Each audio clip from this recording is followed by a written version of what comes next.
Welcome, ladies and gentlemen, to the 5th race of Season 4, as this is the 5th race out of 8. We're now into the second half of Season 4 for that of the World Series of Sim Racing iRacingiFlag Cup Series. Thank you for joining us here on Freaky Fast Broadcasting. As for that of iRacingiFlag, one of our major sponsors here at Freaky Fast Broadcasting and the title sponsor of WSSR Cup Series Racing Action. We'll talk more about them later, but go to www.iRacingiFlag.com to go get your iFlag and many more, as tonight's race is the Hot Lap Designs 266 here at Talladega Super Speedway. Hot Lap Designs is one of your best marketing for schemes if you're trying to get yourself a driver's suit scheme, helmet, paint scheme, for those of older NASCAR schemes, brand new ones, dirt, oval, that of also asphalt, oval, or even road course cars. It doesn't matter. Hot Lap Designs can do it. As well, want to give a big thanks to that at ButtKicker for being the Rookie of the Year award sponsor. Gotta say, Rookie of the Year award seems to be going to that of Vincent Sora, top of the board of everyone else here this evening. As practice is coming to a close here shortly, we'll get to qualifying in just a moment. But also want to give a big thanks to everyone that's watching us here tonight on Freaky Fast Broadcasting. My name is Sam Dyer. With me will be Robert Moyer here shortly, as well as he will be running productions this evening. As the drivers hitting the Super Speedway course, looking like a lot of drivers that have signed up throughout this season are waiting for this track. It's the biggest one of them all, the 2.66 mile madness of a course, where drivers are going to be bump drafting, slipping, sliding, wrecking like you see on screen. Certainly should be a good one here on Freaky Fast Broadcasting for that of the WSSR iRacingiFlag Cup Series action, as drivers right now trying to get themselves situated, having some fun. But when it gets down to business, it's 100 laps here this evening to try to get a win, and the goal, beat out Vincent Sora. But to get yourself in the right starting position, we're going to be having ourselves qualifying here in just a few moments. Drivers are going to be having 5 minutes to put down their fastest lap. They're going to be having themselves 2 laps for each driver to make sure they can get that lap down. As tonight is going to be the halfway marker for these drivers. 2 drivers to really keep your eye on, if not 3. Vincent Sora, top of the points leaderboard after winning the first 3 races of this season. Then we're going to have Zach Hall, who's going to be second in points. Big issue for Zach Hall, he is 32 points out from Vincent Sora. There's no playoffs. It's all about your consistency throughout the season. And Brian Johnson is going to be finding himself third in points, but 41 points out. A lot of work for both those drivers if they want to catch up to Vincent Sora, but tonight, the wildcard race, anything could happen, and there's no fast repair. So if you're caught up in the big one, it could be the end of your day. Again, my name is Sam Dyer. Joining me now is going to be Robert Moyer. And Robert, these drivers have now put in a minute of qualifying. They're getting down and ready for their first lap to be timed, but this certainly qualifying's not the most important thing to be watching here tonight. No, it's not. It's going to be all about the most important thing is to keep the car clean, stay out of the big one, because we always know we're at a super speedway, and there's always that chance of having a big one there, Sam. So hopefully we don't see that here tonight, ladies and gentlemen. But like Sam said, welcome tonight here to WSSR here at iRacingiFlag's Cup Series here at Talladega, one of the biggest tracks, fastest track out there other than Daytona. So going to be fun as we're watching Christopher Norris here right now in that locker room Toyota going around the track here, and the key here, Sam, is where are we going to sit at here? You know, this is lone qualifying, so how would you try to run the car up high, or would you go low, or what would you try to do to get the best lap when you're qualifying? There's been a lot of different strategies being thrown out, and with the change of the tires of these drivers, they've certainly had a lot of different opportunities. The more traditional way that's more known in real life, not on the virtual side of things, is that first lap, you'll run as high as possible, like we were seeing Norris there for that first lap, and then you drop down low and hug the yellow line. Your goal, stay as smooth as possible. Any type of jostling, moving, you could be losing time. And Christopher Norris, not a fan of what he just did there. If this is a timed lap that he really wants to put down speed, I would have much more enjoyed if he had stayed hugging that yellow line instead of letting it drift up, because the more you let this car drift up to the outside wall at this super speedway track, that is costing you on speed, time, and you are going to be losing ground. But for Christopher Norris, comes in 12th after his first lap. We'll see if he can best it here, as currently top in the board going to be that of John Peel for the 70. As here comes Norris across that of the tri-oval. Kind of interesting after the tri-oval, that's where we see our finish line.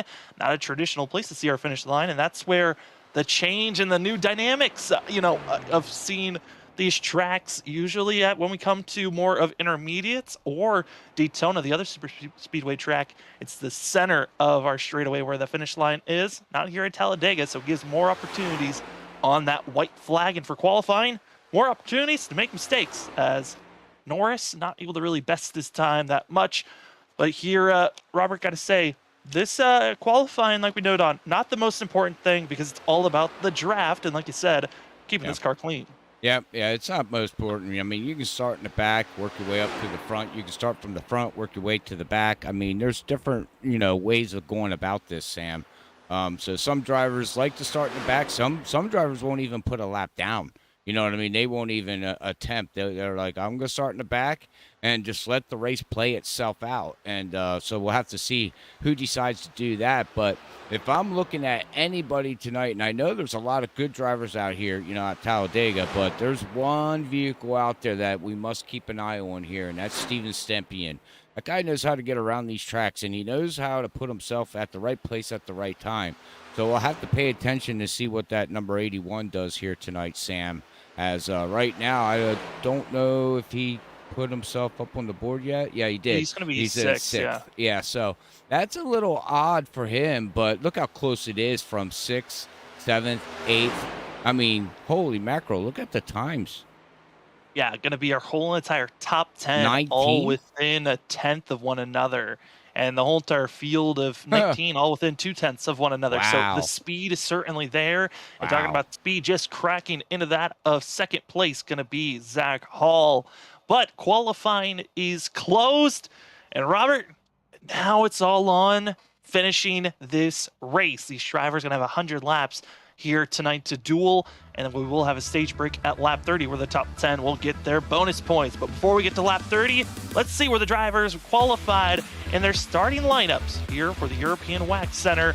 That are going to be for our Hot Lap Designs 266. Getting the pole award going to be that of John Peel in the 70, with Zach Holland going to be in second place, Nick Crawford in third, that of Christopher Fail going to be in a fourth, with Alexander Light in fifth, Danny Cochran in sixth, Steven Stempien is going to take that seventh place position, with Tyler Dangler, Vincent Sora, and finishing up your top 10 is going to be that of James Kaufman. Kyle Rochelle taking 11th place with Rich Jameson in 12th, that of Tom Sinchek in 13th, with that of Brandon Colley, Brian Johnson, Chuck Sweeting going to finish out your top 16, with that of Brad Delph, that of Art in the 72, making his debut here this evening for this season, with that of Jeremy Little, as well as going to be seeing Bryce Culver, going to making the 9th debut race as well. So got two new drivers coming in as well in that, finishing out our top 20. 21st is going to be Christopher Norris. Bob Skinner is going to be in 22nd. Jamie Lee Dunning, who did not have the best run last week at the Indianapolis Road Course, hoping for a better day here at the Super Speedway track of that of Talladega, going to be in 23rd. 24th is going to be James Hackworth Jr. and Carl Pooler, finishing out our 25 drivers this evening. As that was your European Wax Center starting results. As the drivers wait to get rolling, got a couple of drivers that still need to log in. That's Danny Cochran, Vincent Sora, Kyle Rochelle, Tom Sinchek, and Hackworth Jr. But if they don't get logged in, we'll get moving here very shortly. But got to say, Robert, but we're now coming up to race number 5. We're at the halfway marker of this season. It's been a quick one, only 8 races in total, but there is still plenty of racing and also plenty of time for Vincent Sora to lose that lead. Very true, very true. We talked about it a lot last week, Sam, and we'll have to see how that all plays out for Vincent Sora. Just needs to finish the race pretty decent, I do believe, and, just finishing the racing will help him out big time. So we'll see how this all goes as these guys are pacing, getting ready to go green flag racing here, ladies and gentlemen. So hopefully you enjoyed tonight's content here at Freaky Fast Broadcasting with these guys, and the other thing we're going to have to talk about, Sam, too, is a lot of things, teamwork here, too, at Talladega. I mean, you're going to have some drivers out there that are not with teams. A lot of them are with team drivers or with their teams. But you're going to have these stragglers like a Chuck that's not on a team. Who does he latch on with? Who has he talked to, at the beginning of this race? Who does he want to ride with, to the end of the race? Because then once you get down to the end of the race, he ain't going to no longer want to be with that team. He's probably going to want to go for the win. So we'll have to see, what drivers decide to do that kind of, game strategy plan, mind-boggling stuff. You know what I mean? Yeah, all the drivers trying to make their alliances as clean as they can early on. And, that's another thing that's always interesting to watch is drivers learn in also during the racing and figuring out who's the smoothest driver. That is the key that most drivers look out for is smoothness. Because if you're wobbling and going back and forth and not running straight and holding a line, that is a big sign of, well, let's get by this guy. He might be a hazard to watch out for. And you don't want to be around the hazard just in case the big one strikes, which we know will hit. The question is, will it be in the early portions of this race, middle, or the very end? That's going to be where we get these drivers set up. But Robert, we're about to go green. What are your final thoughts before we get this green flag? My final thoughts is avoid the big one. Like I said, that's key number one. Key number two, hope there ain't a second big one. And three, just, find your teammate or find somebody that you can ride with and just ride it out right now as we're heading down. And like Sam said, the start-finish line is not at the traditional tri-oval. It is past the tri-oval. So we're going to go through here a little bit and get ready to go. And I got to give that pole sitter a shout-out, his first one of the year, too. Yeah, John Peel really showing out. The rookies have been fabulous this season, but the question is, who is going to get the win this evening? We are green for the Hot Lap Designs 266, and it's side by side down into turn number one. Already a little bit of bobbling is all the way up to that third lane. It's going to be Brandon Colley, but we usually see this happen sometimes where drivers get shuffled out, and sometimes it's a choice to want to move to the back immediately. Those are two different strategies we're going to be seeing here tonight. Drivers that want to be up front leading this race and are going to be willing to get aggressive at all times. Those that will be patient and moving back to the back of the line, which, Robert, both are good, strategies to be trying out. These drivers that are stuck in that middle, I would say, that are the most danger in all moments of this race. Yeah, the ones that are stuck in the middle, like you said, Sam, are the ones that you got to watch out for because that's where the jostling goes. That's where the brake checking goes, or I don't want to say brake checking, but letting off the gas a little bit and, back on the gas, off the gas so you don't run into the car in front of you. And then you got the guys in the back, if they're not paying attention, could run into you. So there's a lot of things that can happen if you're stuck in the middle of the field. The guys that are out front, which are starting to get single file up here, the top four are starting to get single file. They don't have too much to worry about. Now, I don't know too much about this next-gen car on the draft. I know it was OP, they said, there for a while, Sam. So I don't know how that's all going to play out now with this this last update that we had. Yeah, I mean, with the draft model, it's more of realistic fashion of where you're going to need a lot more drivers in line. The more cars that are in line with one another, the better the air will transfer over from car to car and will be less drag, which allows that lane to be moving faster. But you can make anywhere from 3 to 4, sometimes 5 cars work, and that's what we're starting to see on that outer lane where Vincent Sora, Zach Hall, also Steven Stimping, who you noted on, drivers to watch out for. That outer lane are moving currently. Well, I know with the outer lane right there with Vincent Sora, we know what he can do all season, right, Sam? So the next question is they got Steven Stempian. We know how good he is at plate track racing. And then we got Zach Hall back there running in third position. We already know that he's out for a win. He's not out for anything else but a win. He's been very frustrated the past couple of weeks on the results, especially last week when he got caught up with that Tom Simchek, spin. He was the guy to watch for at Indy Road, and unfortunately, it all didn't play out the way he wanted it to. But I guarantee you, tonight he's like, I don't care. I am going for it, and this is not a Zach. He's up here in the front. Normally, Zach is the type of driver, Sam, that will fall into the back, let the race play itself out, and then pounce towards the end of the race. I don't remember ever seeing him wanting to be up front. And there's been, I think, a handful, maybe 2 or 3 times where he has been up front. And, the only times that he's up front is when he feels comfortable and confident with the drivers that he's around. And that's right now what we're starting to see You got to be thinking for Zach Hall. He's got his teammate of Steven Stimpian and, Alliance driver of Vincent Soar, kind of his rival currently for the championship, but over the same banner of Category 5 overall. And so I'm not surprised to see our front three working with one another. And, Robert, we look at some of the past, Saturday night, other leagues that we've seen Category 5 esports work with as a group. Usually they are the drivers that make the quick decision in the first, 5 to 10 laps. If they want to be up front, they will get up there. And if they feel like they're a strong enough team, they'll try to defend the best that they can. And coming on that outer lane, watch out for Danny Cochran as well for Nick Crawford. Nick Crawford has found himself in a victory lane many a times at super speedways. Wouldn't be surprised if he can find a way to steal another one here at the Hot Lap Designs 266. Well, yeah, steal another one, but with Danny Cochran, this is the first time we've seen him here tonight on Saturday night, and he's the proud sponsor of Hot Laps Designs 266. So he's out here sponsoring his own race and trying to run, but wow, that top line got a little shuffled there, it looks like there, Sam, as they're starting to fall back. And now we got Nick Crawford going up on the high side saying, nope, I'm going to fall to the back. I think he's going to try to get in line with, I don't know where he's going to get in line. Man, he is falling back. Yeah, there's a little bit of a shuffle that happened there that caused these drivers to bobble, lose that time on the outer groove. And I think for Nick Crawford, I think it might have been an awakening call for him of, all right, let's just fall to the back. Let's not lose the draft. But I do not feel comfortable with how that higher lane was working. Maybe felt like there was a chance of a wreck happening and decided instead of leaving and being at risk, I'll just get out of that scenario and put myself in a safer spot. But Nick Crawford, because he didn't get slotted in the middle of the group, he's now going to be in a position where he can lose the lead draft if he's not careful. The 11 got to be making sure he follows in the tracks of the 25 of Kaufman.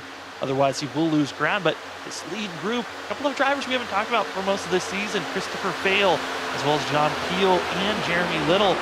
3 drivers, some have been here for most of the season. Others came in last week or even a couple of weeks ago.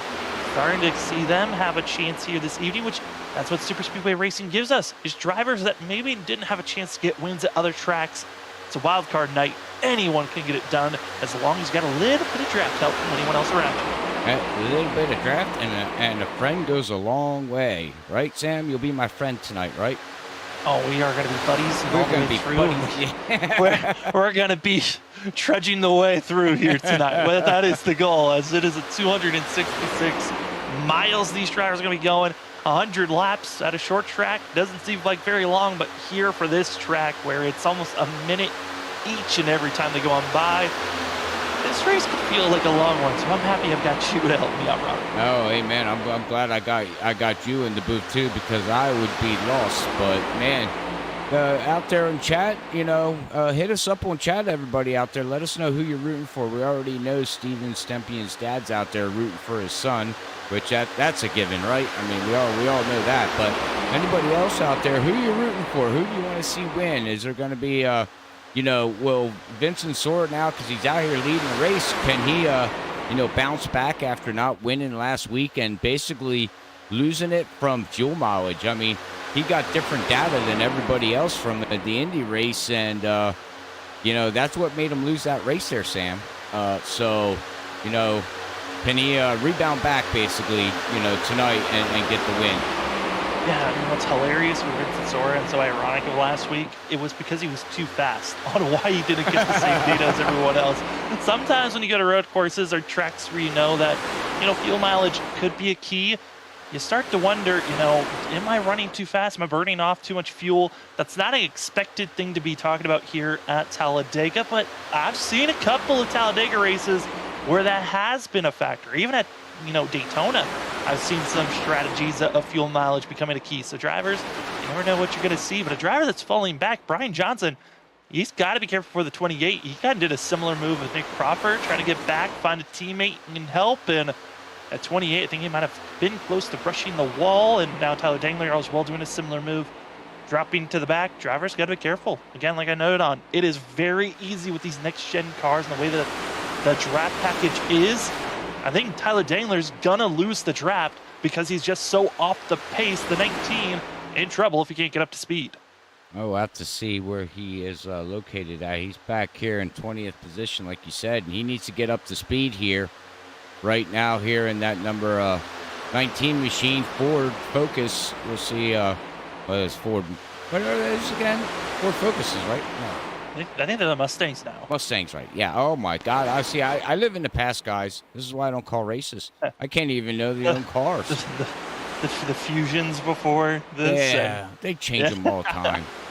They do. They honestly, I mean, all these, you got the Camaros for the Chevys. No one runs the Toyotas in this group except for going to be, seeing a couple of drivers, that being Carl Fuller, Christopher Norris from Limitless, but everyone else either running a Ford or a Chevy tonight, and the lone Toyotas. We'll see how well they can do. What's shocking to hear, Sam, is not to interrupt you, but we do got a pack in the back here. I wonder if they decided to do this on purpose. Back here with Art and, Richard and James. Yeah, I mean, this is going to be the 72 of Art Greco, as well as going to be that of Rich Jamison, Hackworth, Skinner. This is a small group for these drivers, as well as the 9 of Bryce. Kohlberg is going to be in this group. That's 5 drivers. Luckily, it's not too bad, and this isn't the worst call in the world for these drivers to be this far back. Mainly the strategy call, if you're going to be doing this, is the recognition of we're going for a winning strategy, not a point strategy. Now, that's meaning that these drivers have given up on the 10 bonus points that we're going to be giving out at our stage break, which I believe the drivers can make to the end. I don't believe they have to pit for this stint of 30 laps. But for this group, they're just trying to keep their car safe. So when we get to the stage break, or if there's a wreck that happens before then, they're out of the way and they're not in any type of danger. But when you're in this far back of a group, you got to make sure that you keep up to speed so you don't go a lap down, which sometimes puts you at risk to make some silly mistakes if you get a little bit of a lapse of judgment.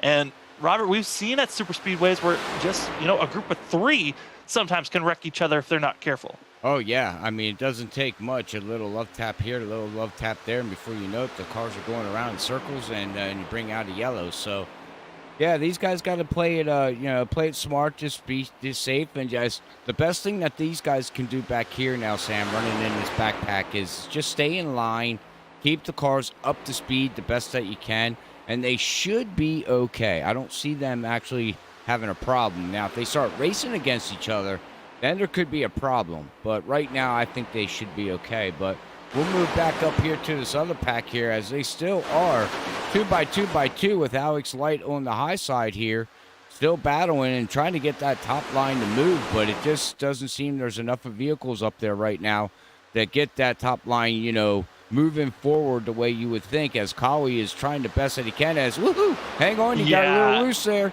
I mean, Collie was doing his best to try to make that outer lane work. The issue was Alexander Light, the driver that's leading that pack. He was wiggling a lot, not holding a line through the tri-oval, where Collie was trying to time his bump out of the tri-oval, give him the bump so they can try to make a run into the entry of turn 1.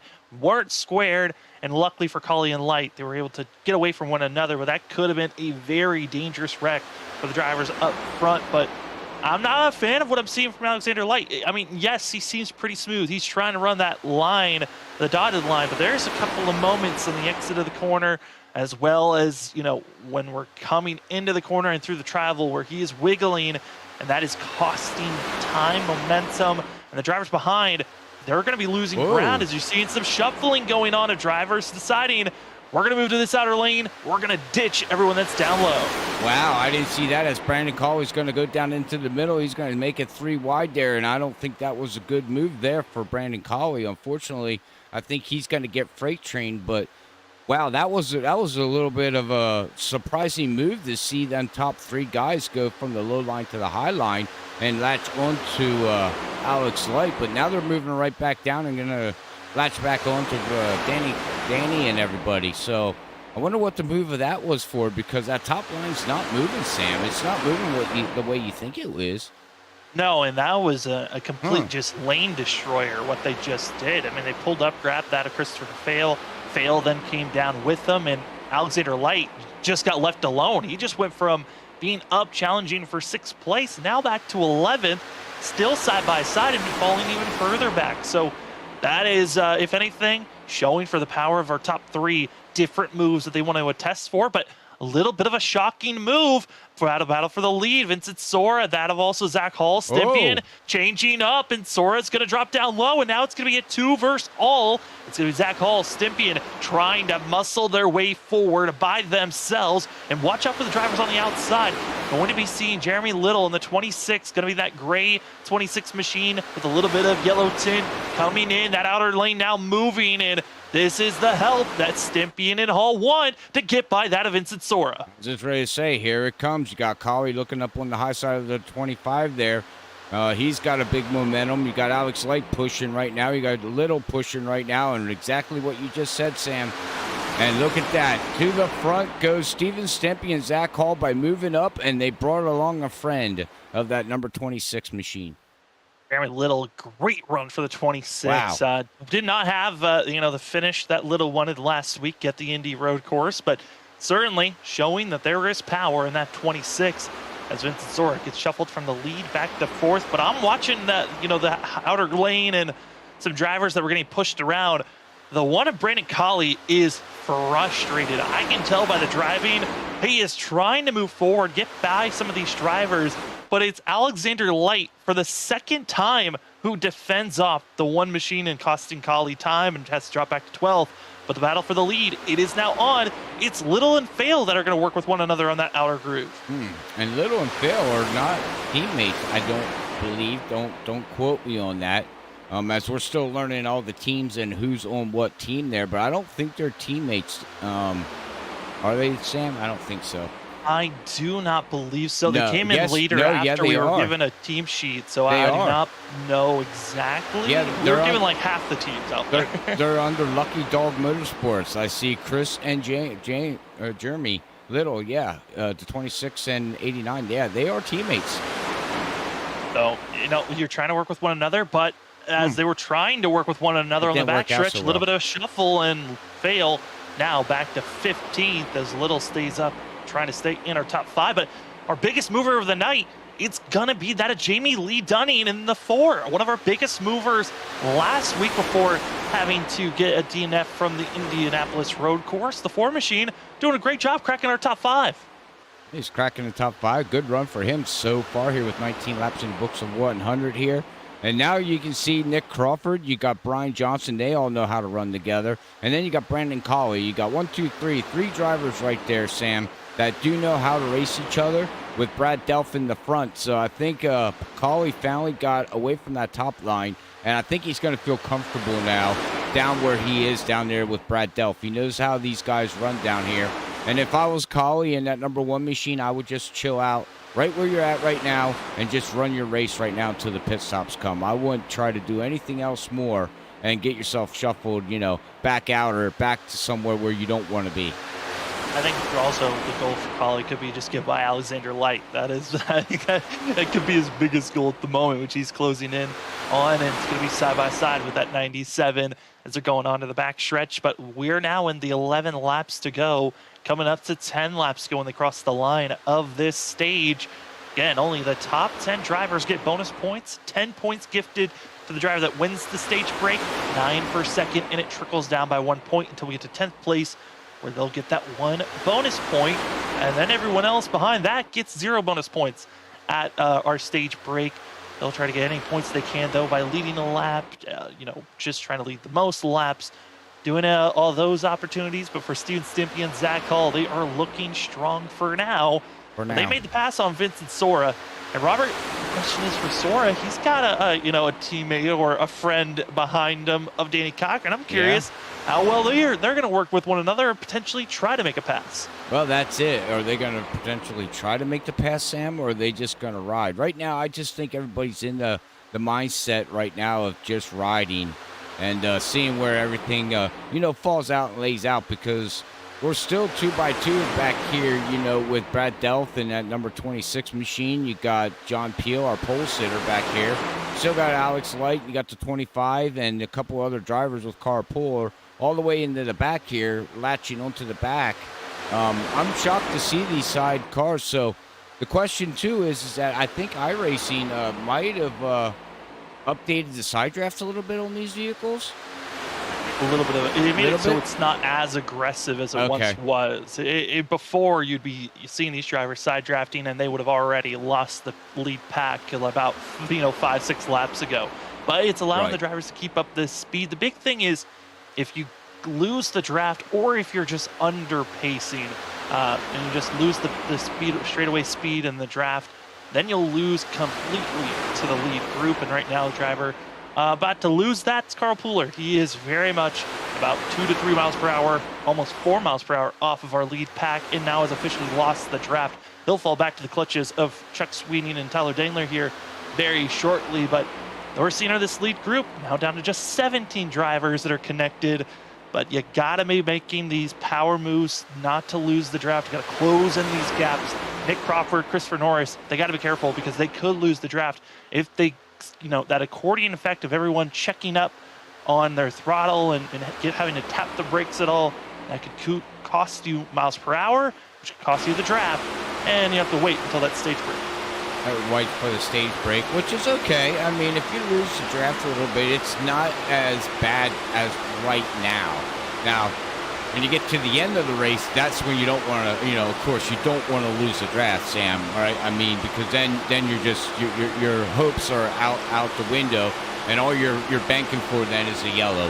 But this early into the race, 23 laps of 100, I wouldn't worry about it too much here, and so I think he'll be okay here. As we're watching right now, John Peel right now just bumping Jeremy in that number 20. No, that's James. Who is that? That's going to be Jeremy Little. Jeremy Little, 26. Yeah, 26. As we're watching them bounce back and forth here, as it looks like we got Danny Cochran. You're going to look on the high side. Vincent Sora. Oh, Vincent Sora just peeked the nose out there, Sam, for a little bit and thought about going around Zach Hall, but ducks it back in line and keeps it going.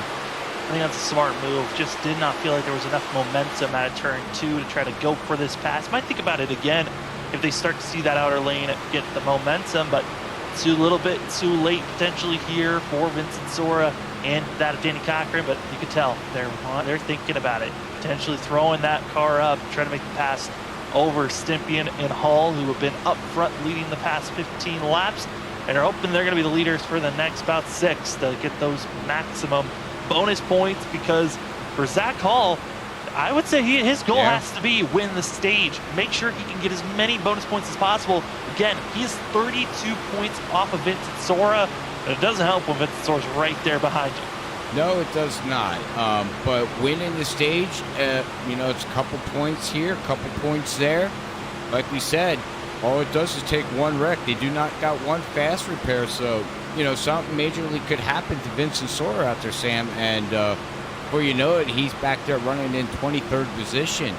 And then Zach wins the race. And man, he gains a lot of points right there. So yeah, I mean, we are 5 races in now here of 8 races on this season. So it's still, I thought it was locked up last week when I was talking to you, Sam, and you said nope.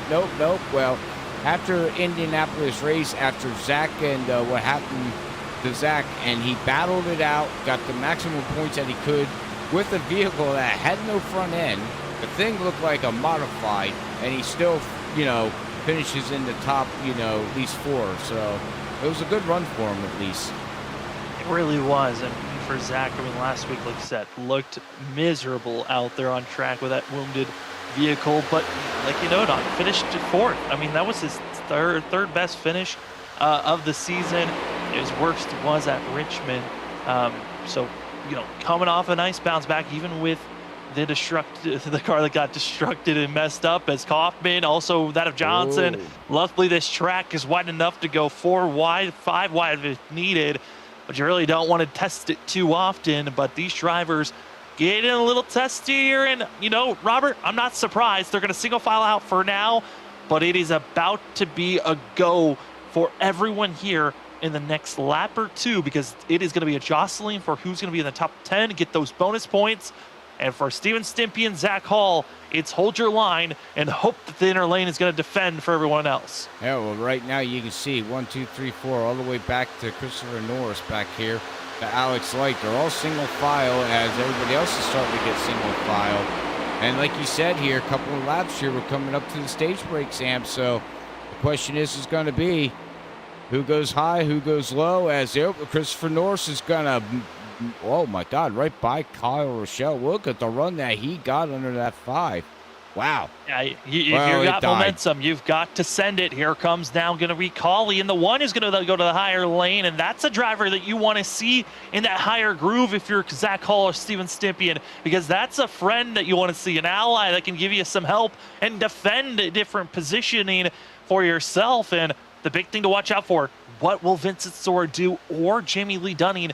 Our top 4, really a big question mark. I think Stympian and Hall, they're going to just hold their ground, try to work with one another here. But if that outside lane gets any type of more momentum, another car joins them, or a bigger run, it is all go time. 2 laps to go here at their stage 1.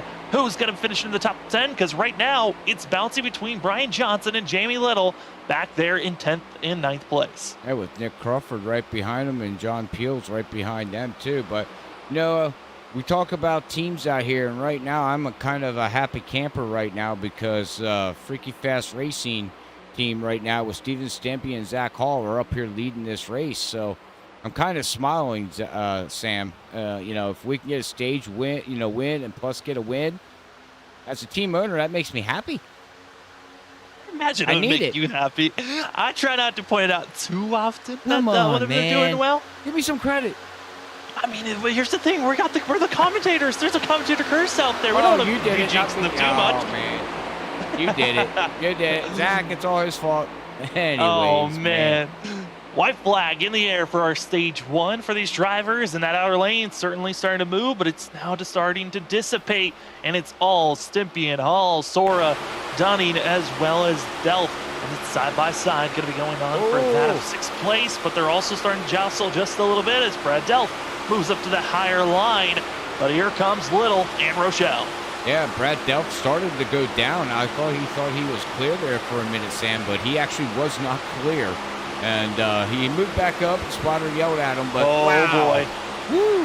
Hang Pass on. for the lead. Going to be going through the tri-oval. Vincent Sora waited for the move. The lead. Dunning's going to be following suit. Side by side across the line, and it's going to be Vincent Sora taking it across the line, winning stage number 1. And no bonus points, extending the lead because Zach Hall finishing 4th. This is terrible for Zach Hall, but what a move by the 15. You gave him the curse, man. I did nothing. I did not praise. I simply just stated we are commentators and we have powers. Oh, that did. Thanks, Vincent. Thanks very much there, sir. Vinny, why? Yeah, come on, man. You won enough. You don't need to take my hopes and kill them yet. But anyways, no, congratulations to Vinny, man. That was a great move, though, there towards the end. He waited for the perfect timing there, Sam, and he got right around. I mean, Steven Stympian tried to side draft him and pull him back, which he did a little bit, but just not enough. Yeah, I mean, it was one of those things where Vincent Sora was, poking that nose periodically and kind of, I think, getting a sense of, all right, what momentum am I really truly going to have if I come out of turn number 4 to set this up?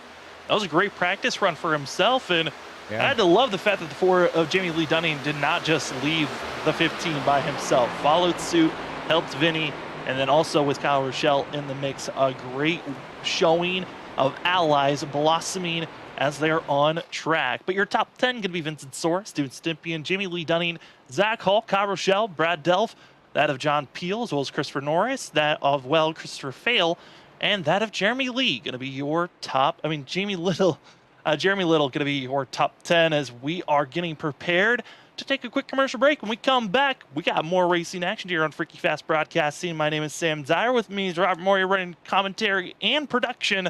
And we'll be back in just a few here on Freaky Fast Broadcasting.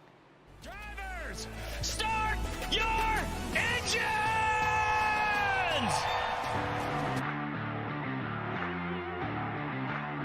4, 3, 2, 1, green screen.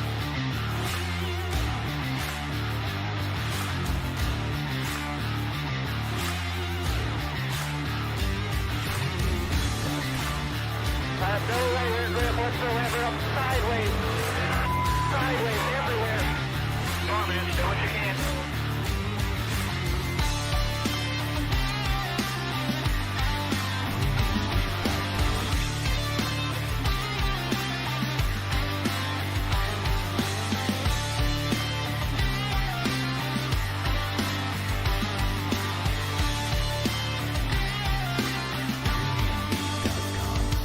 The vibration in this car is the worst vibration that I've ever had, and the shifter's broken again.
Welcome back, ladies and gentlemen, to WSSR iRacingiFlag Cup Series racing action here this evening as we're here at Talladega for race number 5 of 8 for the Hot Lap Designs 266 at Talladega.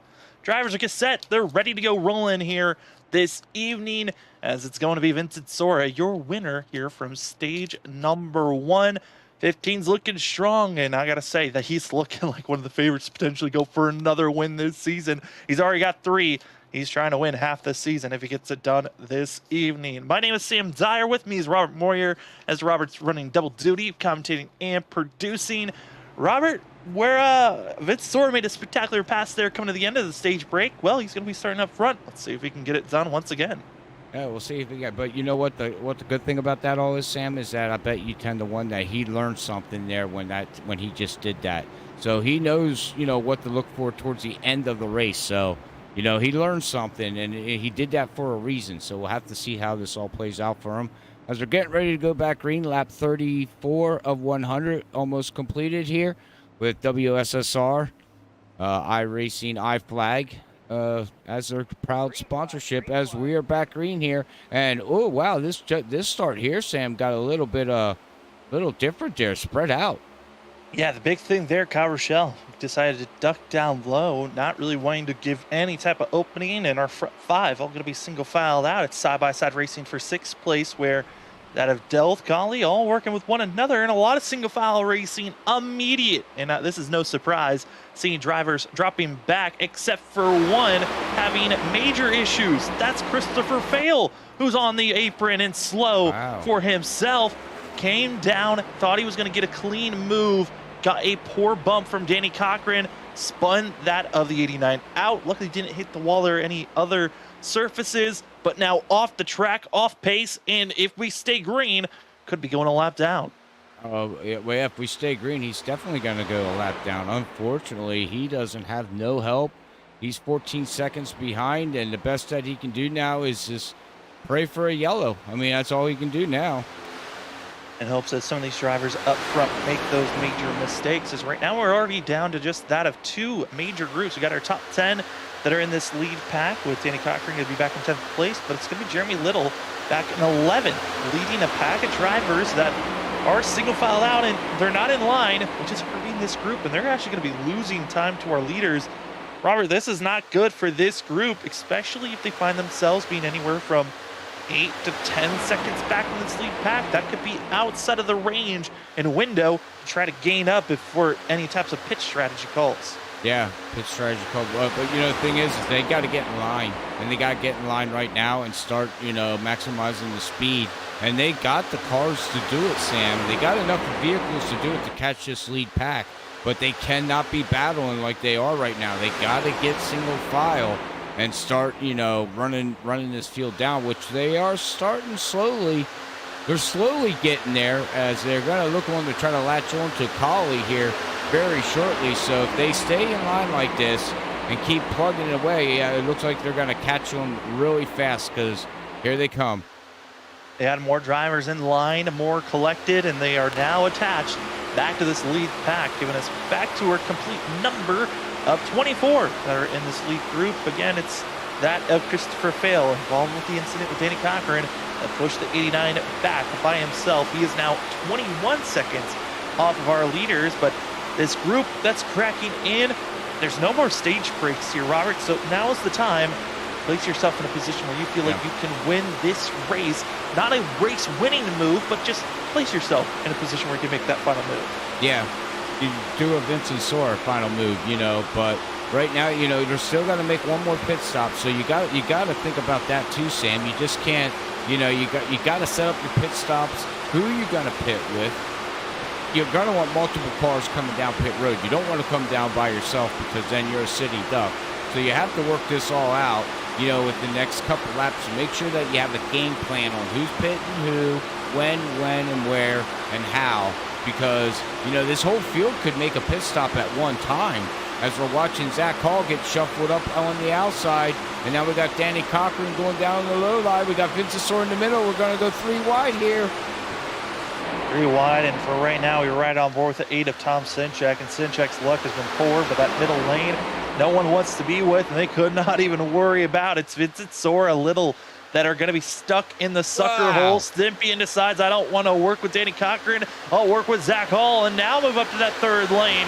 All 3 lanes being utilized, and Vincent Soar, who won stage 1, is now mired in the middle of the pack. The sucker hole pushing both that a little and Vincent Soar back.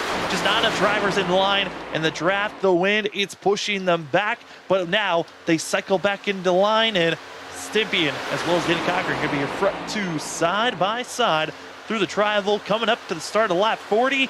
We got coming up to 61 laps to go here, Robert, and it's go time for the drivers that feel like they have to be leading every single lap. Yeah, and not only that, give a big shout out to that number 54, Christopher Norris. Look where he's sitting at right now, up here in the top 5 here, Sam. Having a great run with that Foot Locker, the 54 Toyota machine. Hopefully he can have a good run. That team and that driver there just needs a good finish. He doesn't need to win the race. He just needs to get a good finish.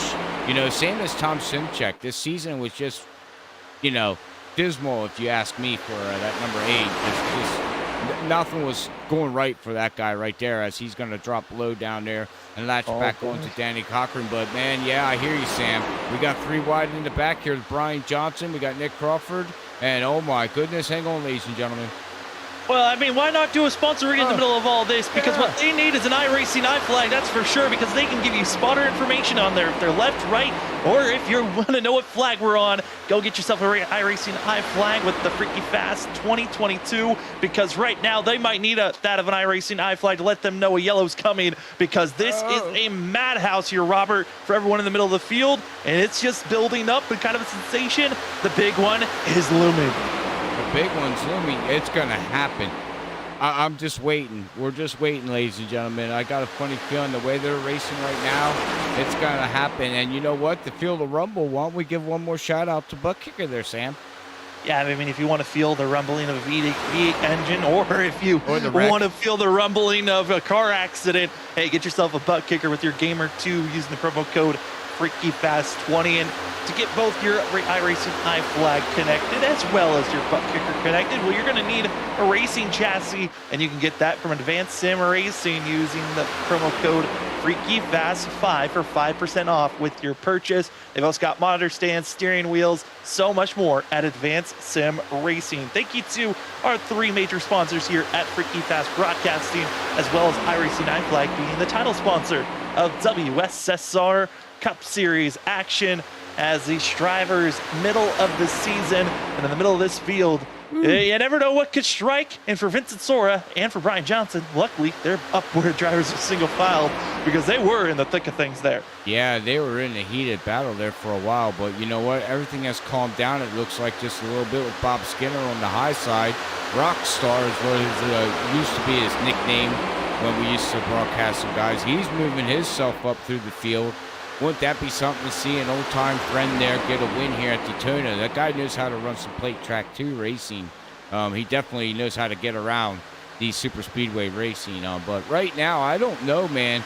I've been watching. I mean, Vincent Sora there in that first stage there, Sam, got the stage win by passing, Cedric Hunter, Zach Hall and Steven Stempien there. But right now, that 81 and 24, they are very strong here tonight. The drafting looks strong. It's like they know what they're doing. They know how to follow each other. And like you said, you're not seeing too much wiggling back and forth from each driver. Like, they're really planted really nice. Yeah, and they're also going to have an ally working with them, Tom Sinchek behind that of the 24. And, looking at this group as a whole, I mean, traditionally we would see the Category 5 drivers as a whole. It'd usually be Brian Johnson, Zach Hall, and then Cedric Hunter. Hunter not able to be racing here this evening as he had prior obligation and other racing that he had to get himself doing. But, for the drivers up front, you're always hoping you've got 3 drivers in line. You got the one that you're pushing and hope as a team wins the race. Then in the middle, the second driver is going to be the one that's kind of trying to push and carry the momentum, giving the hard bumps. It's the third driver that's in line that is probably one of the most difficult positions to be in. You've got to time the runs if you're going to give a bump, and as well, you've got to keep the momentum and speed rolling, and if needed, put a couple blocks out there to slow down the momentum of the lanes behind. But I mean, Robert, if we go to extended view and look at this 3 cars that are leading this race, they're starting to pull away. That gap is starting to shrink, but they had over that of a 4/10 lead over the rest of the pack. It's closing in now, but that was a power momentum for the past 2 laps, seeing our top 3 running. Well, we went on board there with Zach Hall there a little bit, and as he was going down the backstretch there on Steven Stempien, he wasn't letting off. He was literally pushing bumper to bumper. His front bumper was latched to Steven Stempien's back bumper. And when you can draft like that, that's where you maximize your speed, Sam. Where you're latched on and you can push the car as hard as you want, and you're going to maximize your speed that way.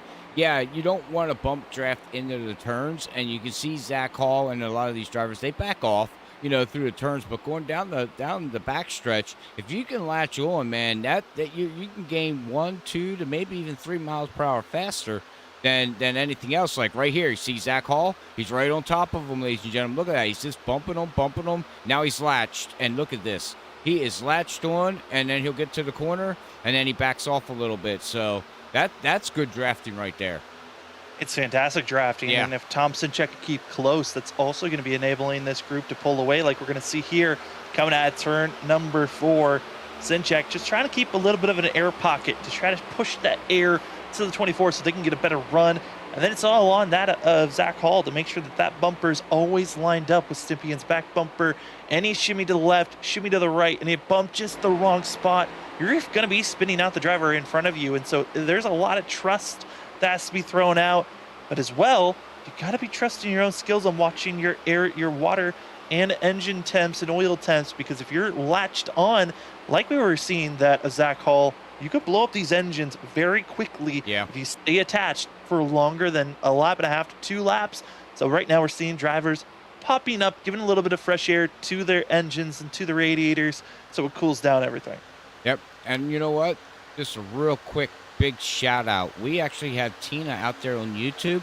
That is Bob Skinner's woman. They're running in at number 82. And we've been watching Zach Hall and Steven Stempian bump drafting the way that is. But that 86 right behind Bob, Richard, is doing the same thing. And he's backing off here into the corners. And then he'll latch right back on to the top of Bob Skinner. And he'll start pushing them. And that top line is not moving as fast as I thought it would be. But it's moving as well. We got Zach Hall just jumped out. Look at this. Bob Skinner gets a huge run. We're going to go 3 wide down the turn 3. Oh, hang on to it. And they're going to go 3 wide once again. What happened? It's going to be Bob Skinner taking the lead. The big thing there was the Zach Hall just try to get too greedy with it. He was hoping that Skinner would just follow in line with the 24, did not push Zach out of the way, and out of the middle of the pack is going to be 2-3 wide once more. But Bob Skinner, what a move to take that momentum that he was given from that of Rich Jamison, utilizing the bump and forcing his way to the lead, leading that lap. And the 82 now hoping that he could stay here for the next 52 laps and find himself in victory lane. That would be something else. That would bring back the past. I know you don't know too much about Bob Skinner, Sam, but yeah, he's a good plate racer and he's a good driver. I'm shocked that he doesn't have a paint scheme yet. He needs to work on that. I know he's busy working, but right now we got Skinner now looking down on the low line. He's going to hook up with Tom Simchek, and we got Steven Stempian going to the high side, and he's going to latch on with that 86 of Richard, and nope.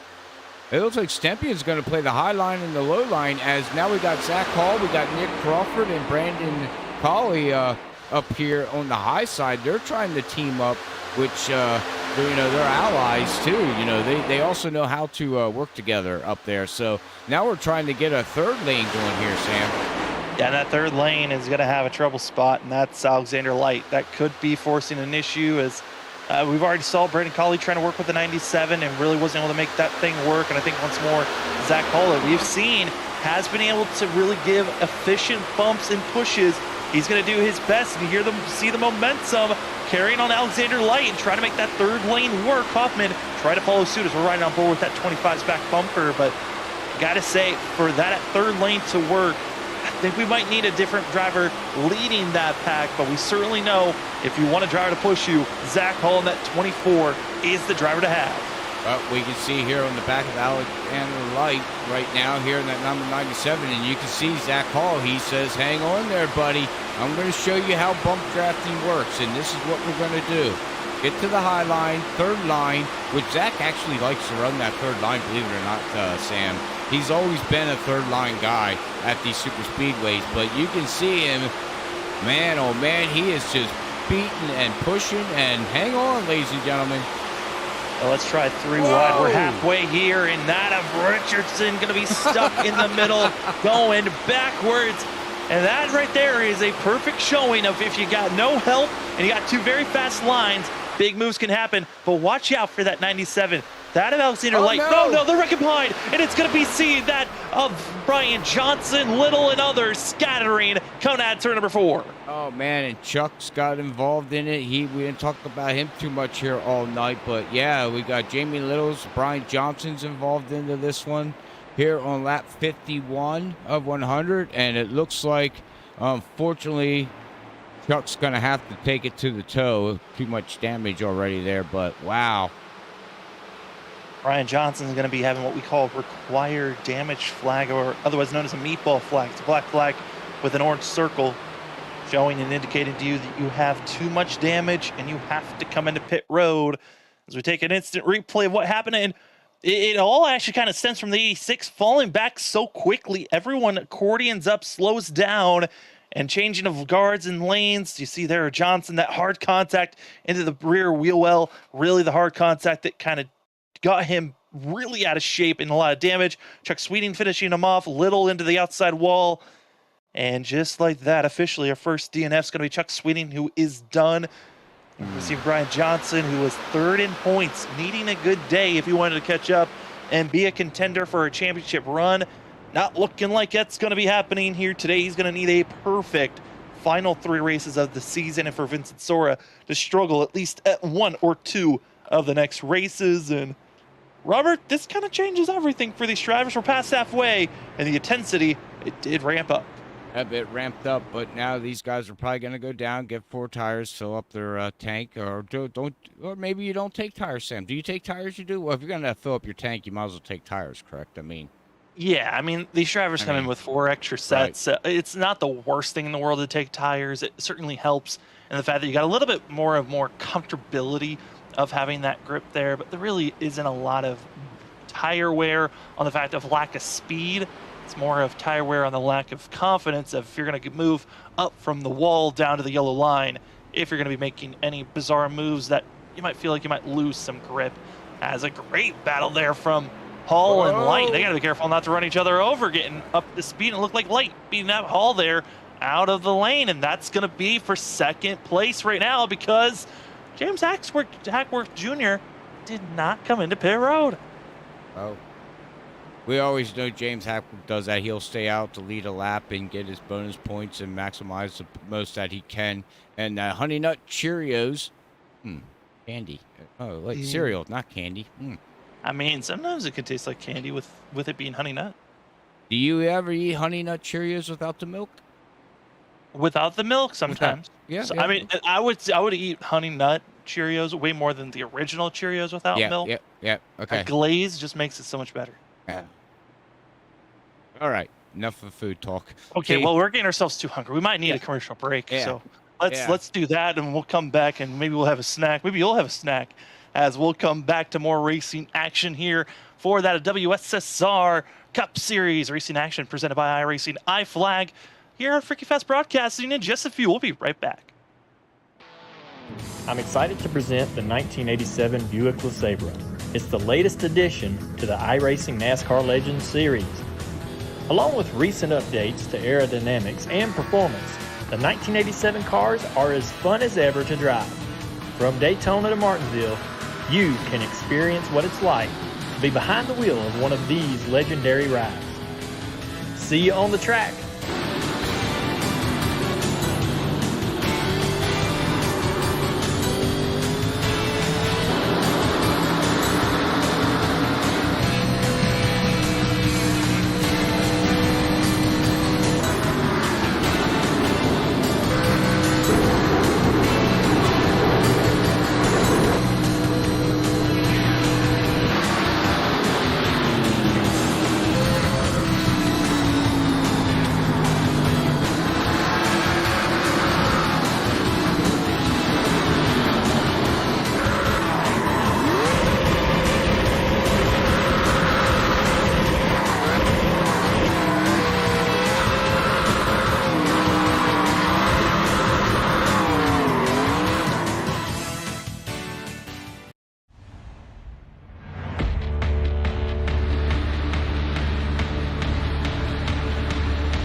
I'm excited to present the 1987 Buick LeSabre. It's the latest addition to the iRacing NASCAR Legends series. Along with recent updates to aerodynamics and performance, the 1987 cars are as fun as ever to drive. From Daytona to Martinsville, you can experience what it's like to be behind the wheel of one of these legendary rides. See you on the track.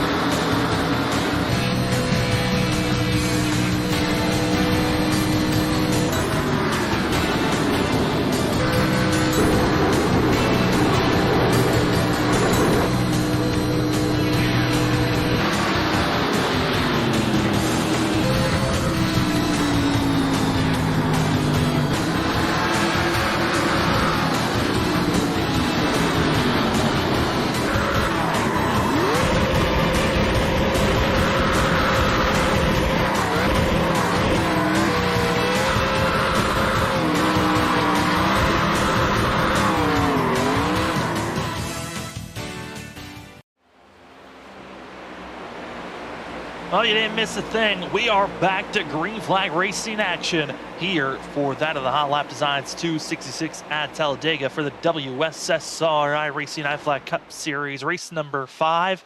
And it's Alexander Light going to be up front with Danny Cochran, Christopher Norris, Zach Hall. But we did have our first on-track yellow, taking out at least one driver officially, that being Chuck Sweeting. Brian Johnson's still in pit road, getting repairs done. We stay now going to be seeing these drivers up front of the battling. Certainly has been the drivers seeing who can fend off that of Zach Hall, Steven Stimpian, and now it's going to be Nick Crawford on that outer lane trying to make some moves to get up front as we're past halfway. The racing real build up and tension has hit its boiling point at least once, but who knows, it could strike again. As my name is Sam Dyer, coming across the line is going to be Zach Hall taking that lap with Robert Moyer, going to be in the production booth as well as commentator's booth, doing a little bit of double duty here on Pretty Fast Broadcasting. Robert, they're starting to get side by side again, but it's Zach Hall back up front once more. Yeah, Zach Hall's back up front here, ladies and gentlemen, and that top line's looking pretty strong. Somebody we didn't talk too much about, but we have, hold on, we'll talk about that later, as Richards is going to get stuck in the inside as Alex Light's going to look down underneath him, and he's going to put that 86 in the sucker hole.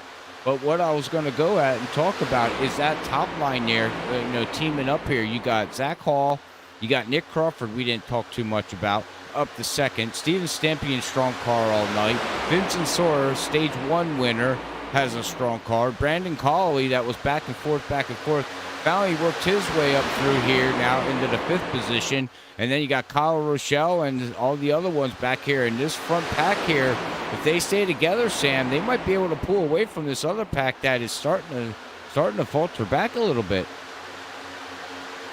Yeah, a little bit of shimmying going on here from 9th all the way back to that of 15th. Our drivers trying to get in line, but Norris, Skinner, and they'll wipe each other out there. And a bump draft gone wrong.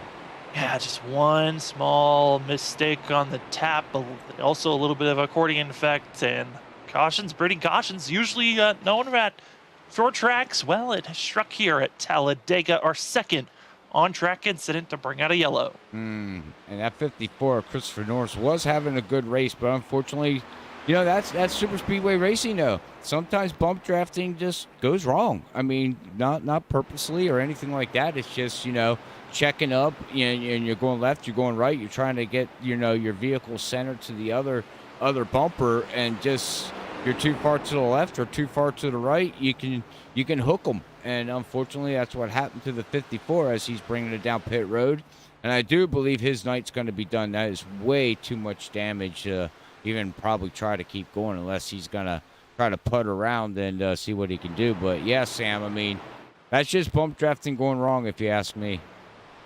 Yeah, and, looking at this group of drivers, I mean, that's kind of one of my biggest pet peeves, especially when you see a second pack kind of tear each other up. Yes, bump drafting is one of the more efficient ways of trying to, take that kinetic speed of physics and give it to another driver, but that's not the only way. You can have a little bit of an air pocket bubble and just keep at a certain distance, and that will also push along the driver ahead of you, and that's just throwing away chances of yourself. For Bob Skinner, that's a lot of front-end damage for himself as well. He'll have to come into pit road and get damage repair, but this also now gives drivers opportunities. Come in, top off the fuel for some, and for that of Cawley deciding track position's more important for the one. I was going to say, that's an interesting call there, if you ask me.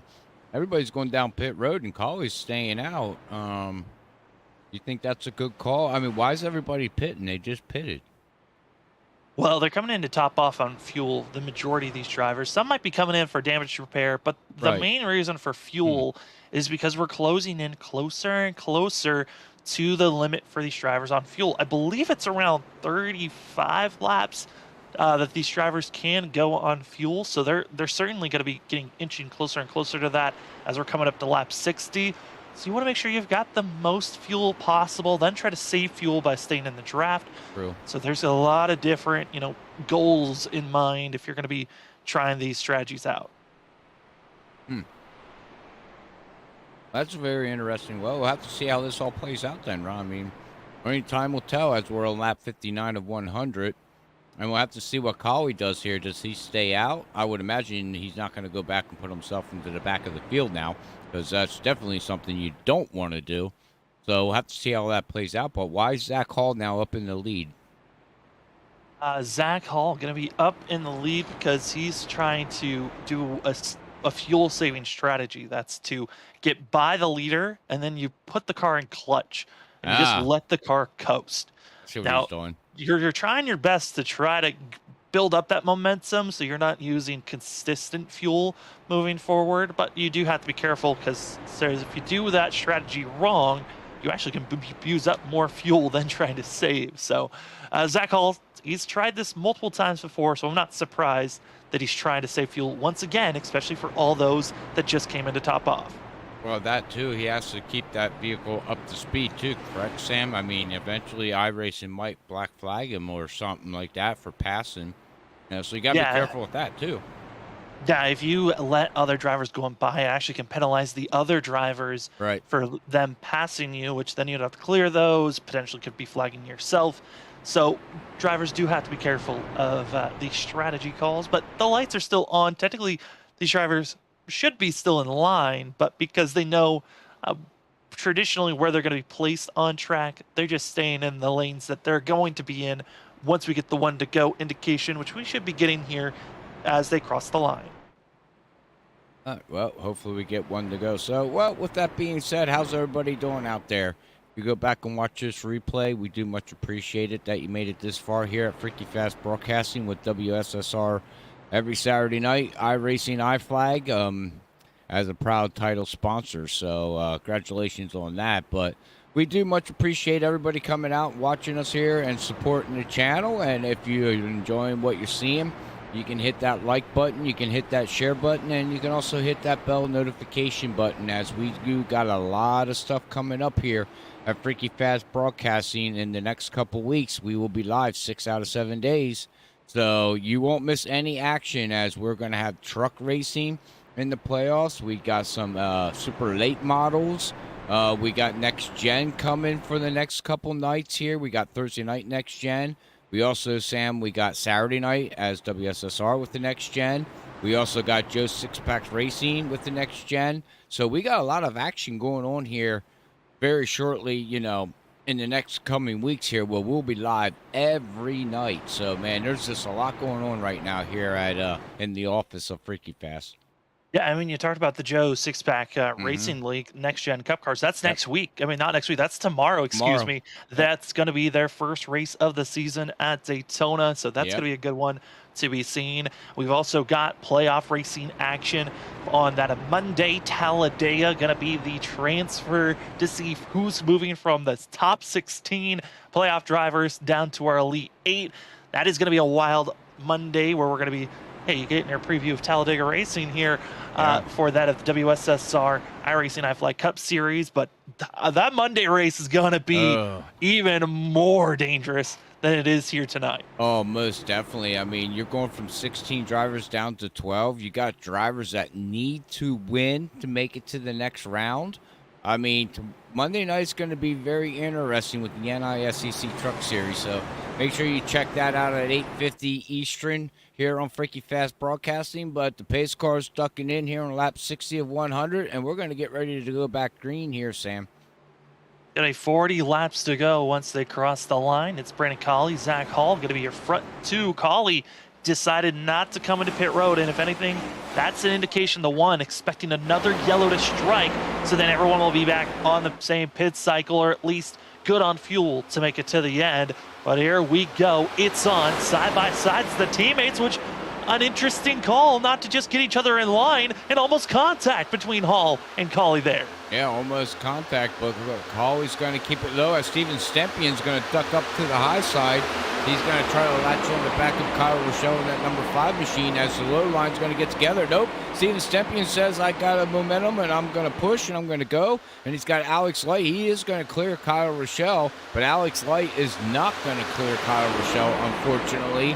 And it looks like Steven Stempion needs to get an opening here, Sam, to get down inside, but nope, can't get to the low line, and unfortunately that power move did not work out as well as what he planned on it.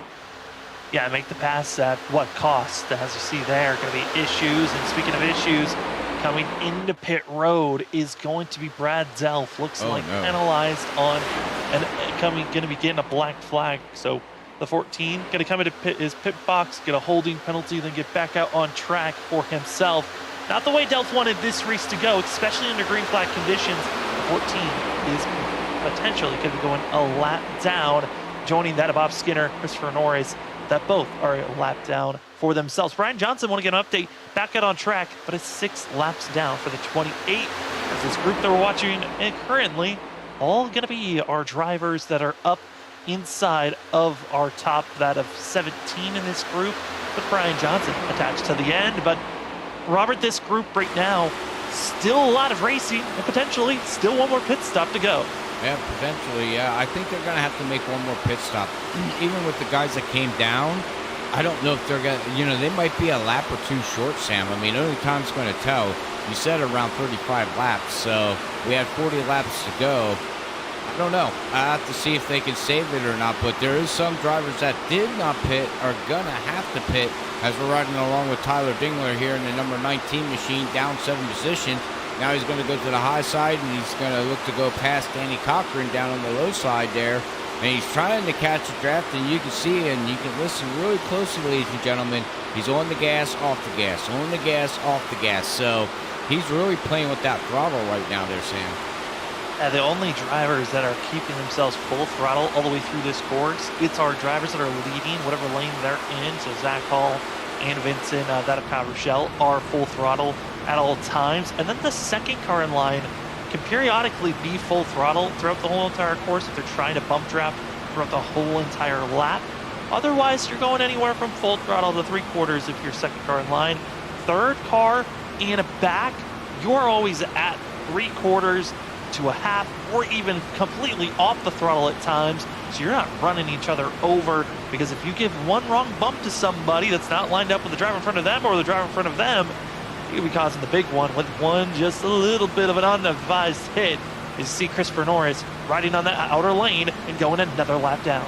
All right, well, I got a question to ask you, Sam, and maybe people out there know. With you being in the backpack here, going 3/4 to a half throttle, getting off the gas and on the gas, does that use more fuel than just trying to keep it at a fluctuation where you're off a little bit, on, off, little, instead of going completely off, then on, completely off? You would probably use more fuel doing it that way, correct? Well, in some ways, yes. In real life forms, having an iron foot, just slamming the gas, does burn off more fuel. But because the drivers are at such a high RPM already, just by being up in these speeds, it really is more so of just letting off in general. It doesn't matter if it's a lot or a little, you're saving fuel. The majority of the time you want to be fully off if you can be, and so these drivers will be trying to keep it to a minimum if you're further back in this field. But you talked about side draft earlier in the race, and this is a great showing of it. Drivers side drafting and our front 4 pulling away. Yeah, side drafting don't look as strong as it did earlier with these next gens, as we got a major update, like you said there, Sam, with them. And, coming up next week here, we got, we'll have to see how this all plays out, ladies and gentlemen, because we got a lot of next-gen racing going to go on here freaky fast. But, hang on, we got a car getting loose. Tyler Dinger's going to look on the low line there and get himself shuffled up. But what I was ready to say there, Sam, is that we got an update coming from iRacing, and the hint around is that we're going to get damage models with these cars. Yeah, we're going to get a complete new damage model, and a lot of other unknowns are going to be coming in Restart on Tuesday. There's a lot of new updates that we're excited to be seen. I know there's a lot that they've talked about that's coming. New racetracks are coming as well. A couple of new cars could be coming in. Got to be loving week 13 because this is one of the big updates, new season on iRacing. But there's also a bunch of secret things that are coming. I'm excited for the damage model. That is probably the thing I'm most. Damage model, and what secret updates are they making? Because there's always the small things of some aero changes, and I love watching people that test the heck out of these cars just to see what's different from the old model and old gen to now with the new updates. Yeah, I'm with you. I want to see how the damage models as well. We got pit stop. We'll get back to that subject here shortly, ladies and gentlemen, but this is, Zach Hall and all them made an early pit stop, and now they're pitting again? They were hoping for another quick stop, quick caution to come out. But hey, if you feel like this race will not go with feel like this race could go green, they were leaders. They've got plenty of time. They can come into pit road, get fuel, get tires if they want, get back out on track, and still be on the lead lap. But you got to make sure you don't get caught with penalties. And Zach Hall, then that 24, making a mistake for himself, losing time to everyone else, and is going to lose the draft unless this pack as a whole decide we're going to back off and let the 24 catch up. I was going to say, everybody else just took fuel and no tires, and Zach Hall took 2 tires. So that's an interesting scenario there. Now, like you said, Zach Hall has lost the draft, and the only way he's going to catch it is if these guys slow up. But we got the rest of the field now coming down, making a pit stop here on lap 69, lap 70. What do these guys decide to do here? Just take fuel? No. Some are going to be taking fuel, but a risk happens sometimes when you try to get a little bit too overzealous. Speeding on entry of pit road, Alexander Light, he is going to have a 40-second hold. As well as Kyle Rochelle gets caught with a speeding penalty for himself on exit. Ow. And they say it, you can win it on pit road and you can lose it on pit road. And this is a prime example. We have a lot of drivers getting penalized for speeding. And we also got drivers making the wrong strategy call, like Zach Hall taking 2 tires. But now here comes the field of Brandon Colley, Steven Stampian, Vincent Sora. Oh, boy. And just saying out, still out on track. Going to be Carl Pooler, Little, Hackworth Jr., Peel, Fail, still out on track. Of the drivers that are up front, it's going to be that of Colley and Stampian. As you see on screen, making the pass by this pack of drivers that once we see everyone do their pit cycle, should be our leaders is Colley and Stampian for now, but they still have Vincent Sorek, that of, Danny Cochran, that of Simchek, Jamison, and also that of Jamie Lee Dunning, who's going to be involved with this group. But the 5, Kyle Rochelle, issues for himself, and he's probably going to do a couple of pleads, hoping to, get the black cleared. He can. He's gonna have to come into pit road. Another driver that's going to be caught with issues, going to be that of the number 9, Bryson Calder. He's going to have to do a drive-through penalty after a mistake coming out of pit road. Very interesting. Well, we're watching Kyle Rochelle right now. He only has a couple laps that he can do, Sam. And here he goes. He's going to duck it down, and he's going to serve his penalty. Unfortunately, that's going to hurt his race, but we'll move back up here to the leader of Carl right now. Still with front end damage, and you see both these vehicles got some damage to them, but they have not pitted yet, and then they got a good 2-second lead over Peel and James Hackworth Jr. right now, and also that 89 machine. So top 5 still need to make a pit stop, and how long do they ride now? Because I don't think we're going to see a yellow. I really don't see it coming. I mean, it's going to be most likely from someone just trying to make a giant push and trying to get an advantage in some way and just hitting someone in the wrong spot. That is what I'm expecting as Kyle Rochelle able to get back out on track. Going to be one lap down for the 5. And you might be wondering, why did he stay out as long as he did when he knew he had a black flag? Well, he was hoping that by staying in the draft with the group that he came out with, they can at least give him a couple of seconds of a buffer to try to gain on our leaders so he would not be a lap down, or at least wouldn't be the first car lap down. Right. And, well, at least would try to be the first car lap down. He isn't. He's the second car lap down with Bryce. Calder is going to be in 18th position, one lap down. But he's got to be careful for Calder because could be seeing some other drivers falling a lap down. Once we start Carl Pooler and Little coming to pit road, there's a lot of other hungry drivers that are trying to put more drivers a lap down if possible, as Brad Delph going to be officially calling it a night for himself. Ooh, that's a shame. But we're watching right now here of James Hackworth and these guys. You know, the two top front runners here have damage and they're running really slow. And these back three here, James Hackworth and this pack here, they caught up to the lead pack and they should be able to drive right by this lead pack. As well, now they're going to leave James Hackworth out on. Okay, that was an odd scenario. This is so odd. They are so slow and off the pace. But here is my question, Robert. We talked about the fact that the fuel mileage for these drivers looked around about a lap 35. But that's if you're up front trying to just go all out. You can save fuel by being in the draft. You also can save fuel by just running slower laps in total. Yeah. This lead group of 5 drivers, technically, they have a 20-second buffer over Collie who came into pit road. They still have a little bit of time to try to save fuel, but they have to try to figure out how to save anywhere from 2 to 3 laps of fuel. It's going to be a hard task, but if you drive slow enough, you might be able to get it done. As these drivers running about 3 to 4 seconds slower than Collie and Stympian.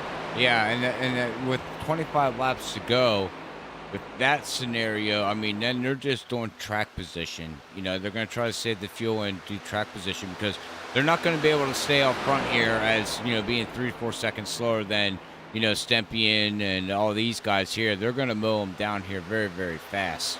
But interesting. I mean, why not? I mean, if you're in the back, you know, why not try to save fuel as we got, you know, somebody that we don't talk about too much here at Freaky Fast Broadcasting, but we got James Hackworth Jr. leading the race.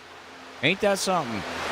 I mean, James Hackworth Jr., normally known as the driver that's going to be running anywhere, trying to go for a top 15 for himself most nights. A driver that's usually in the back half of the field, but we love to see James running this well. This is what we love about Super Speedway Racing is anyone has a chance. If it's based off of speed, it's based off of strategy. It's yellow strikes, and it's going to be changing a lot. The 72 of Art Garco going to be bringing out the yellow heavy damage, and that is going to be bringing out the yellow with 25 laps to go here tonight. Now, that's very interesting. Now, we weren't triggered yet here on our software on exactly what happened here, Sam, but that's not good. Now it is. Yeah, this it's going to be Christopher Norris who's going to be the catalyst for this incident. As for himself and others, Norris for some, this is going to be after, but yeah, the Norris just made not the best decision for being a lap car and so slow. I'm shaking my head. Christopher Norris, you're going to see him come into this group. But when they entered the trial for this group, Norris was at the wall, and then for some reason decided to drop all the way down the yellow line in front of this 3-car pack, and this is what causes this incident. Why would you go down to the bottom? I don't know, but that is not the smartest move that you should be making as a lap car who is running at the time 30, 40 miles per hour slower than the rest of the field that's in the draft. Yeah. You should not be making those aggressive moves when a group's closing in on you, let alone just making aggressive moves like that. But Christopher Norris wiping out a group of drivers, and that's what brings out our late caution. Third on-track incident of the day to bring out a yellow. And with it being 25 laps to go, we're going to take our final commercial break of the evening as drivers go into pit road, expecting everyone to get service done and then get back out there. But we'll be back in just a few moments here on Freaky Fast Broadcasting. Drivers, start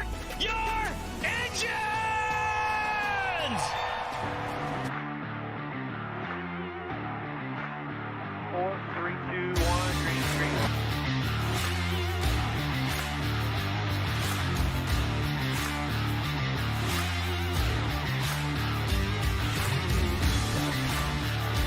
No rear grip whatsoever, up sideways. Sideways everywhere. Come on, man, do what you can.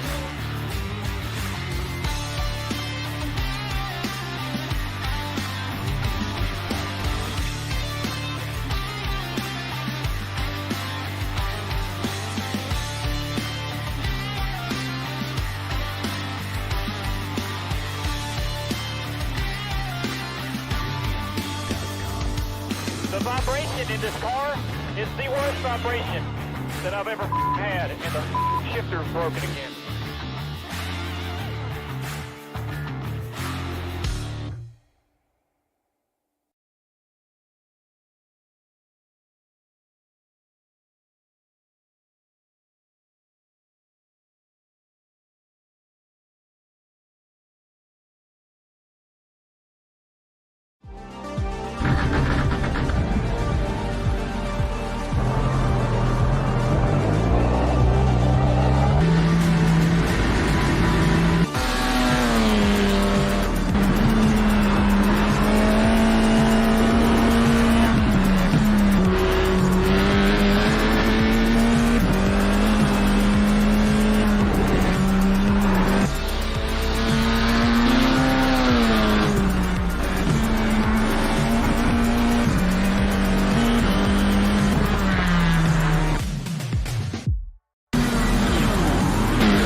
Welcome back, ladies and gentlemen. My name is Sam Dyer. With me is Robert Moyer, running production and commentating here this evening. We're less than 25 laps to go here tonight. Drivers are stacked up. Some decided to come into pit road that had not pitted previously before the most recent yellow. But that of Carl, Pooler, deciding to stay out. A little bit of a gutsy call from the 71. He feels like he might have saved enough fuel for himself. Well, we had an incident and a wreck from Christopher Norris, who is still out on track, so watch out for the weapon as he brought out the yellow of making a very unadvised abrasive move in front of lead lap drivers that wiped out 2 from this race. We're hoping to see that this race stays green, but you never know what you're going to find because we're past the halfway, we're past the 3/4 mark. It's all about getting up front and winning here tonight. Robert, as the drivers coming out of turn number 4, what are some of your thoughts as we're coming closer and closer to 20 laps to go? Well, my thoughts are, as this pace car ducks in here, it's going to be, who's going to have your teammates, who's going to be working. You've been talking about it all race, and hopefully you have somebody to help you push you to the victory, or at least to the top 5, because I do see another yellow coming out here, Sam. So it's going to start getting nitpicky and beating and banging, and guys are going to be going for it. And like you said, we have Carl Pooler that did not make a pit stop, so he thinks he can make it on fuel. Everybody else can make it on fuel, so fuel shouldn't be the issue, as we have some drivers getting going here, going down into turn 1, and they got pretty spread out already. Yeah, I mean, we do have a good collection of drivers that were involved with incidents throughout the night, but we are back to green flag racing, and it's that of Brandon Colley, who was trapped and just swarming and waiting for any type of movement. Well, he is now up front leading this thing with our stage 1 winner, that of Vincent Sora, back in second, pushing him along. But this group, we've got a collection of drivers that are in the middle of this pack that have not been there. Zach Hall, that of Nick Crawford. I mean, I'm interested in how well they're going to be able to move themselves forward, but also got to be seen on top of that. Got to be seeing Carl Pooler. How does he can react with the drivers up front, as well as when are these drivers going to make that abrasive move, reactionary move to get up front and watch out for James Hackworth Jr. This is a position the 23 has not been in all night long. He'll be back in ninth. Hey, he's back in ninth, but my main focus right now, Sam, is Carl Pooler. You know, he's got front end damage. You know, he probably can't be a good lead car, but maybe he can be a good pusher, because that front end damage, it will not. That's got to be hindering him somewhere. I mean, he's sticking with Steven Stempien right now, but how long can that number 71 car stay there? It's going to be the question.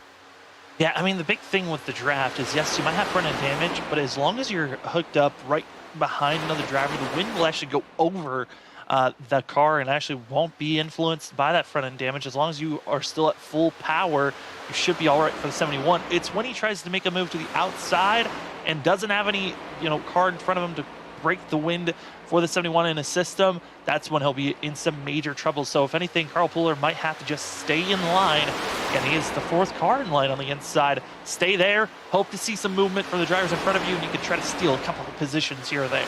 As we'll see how that all plays out for the number 71, as we're still watching the top front here of Vincent Sora pushing Brandon Colley down the backstretch.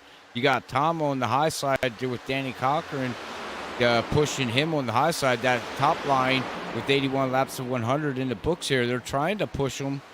And I don't know if they're going to be able to, but the top line's trying to form up there, Sam. They're trying to see what they can do. You got Zach Hall hopping too.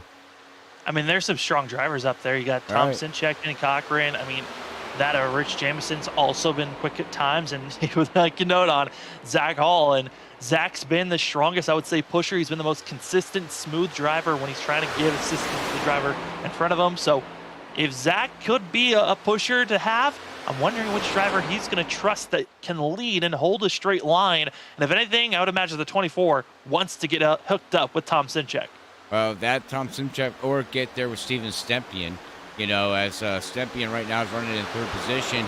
I got a funny feeling that 81 ain't going to stay down there behind Vincent Sora too long there, Sam. I got a funny feeling if that top line gets going and that 81 sees it, he's going to move to the top and hook on with Tom. I don't think he's going to stay below there.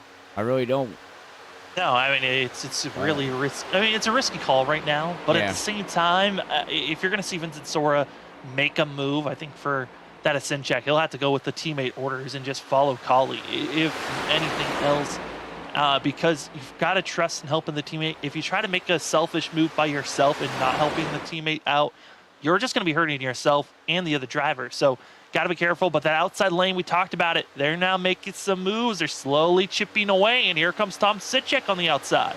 Yeah, I'm waiting for that top line to start moving here as we're watching the top 3 really, really closely, and they're drafting really strong, but they are weaving back and forth, left and right there, Sam. So they're not staying steady, and I don't know if the wind changed here or if we got some, tailwind going on here at the track, but they're not as smooth as they were earlier in the race.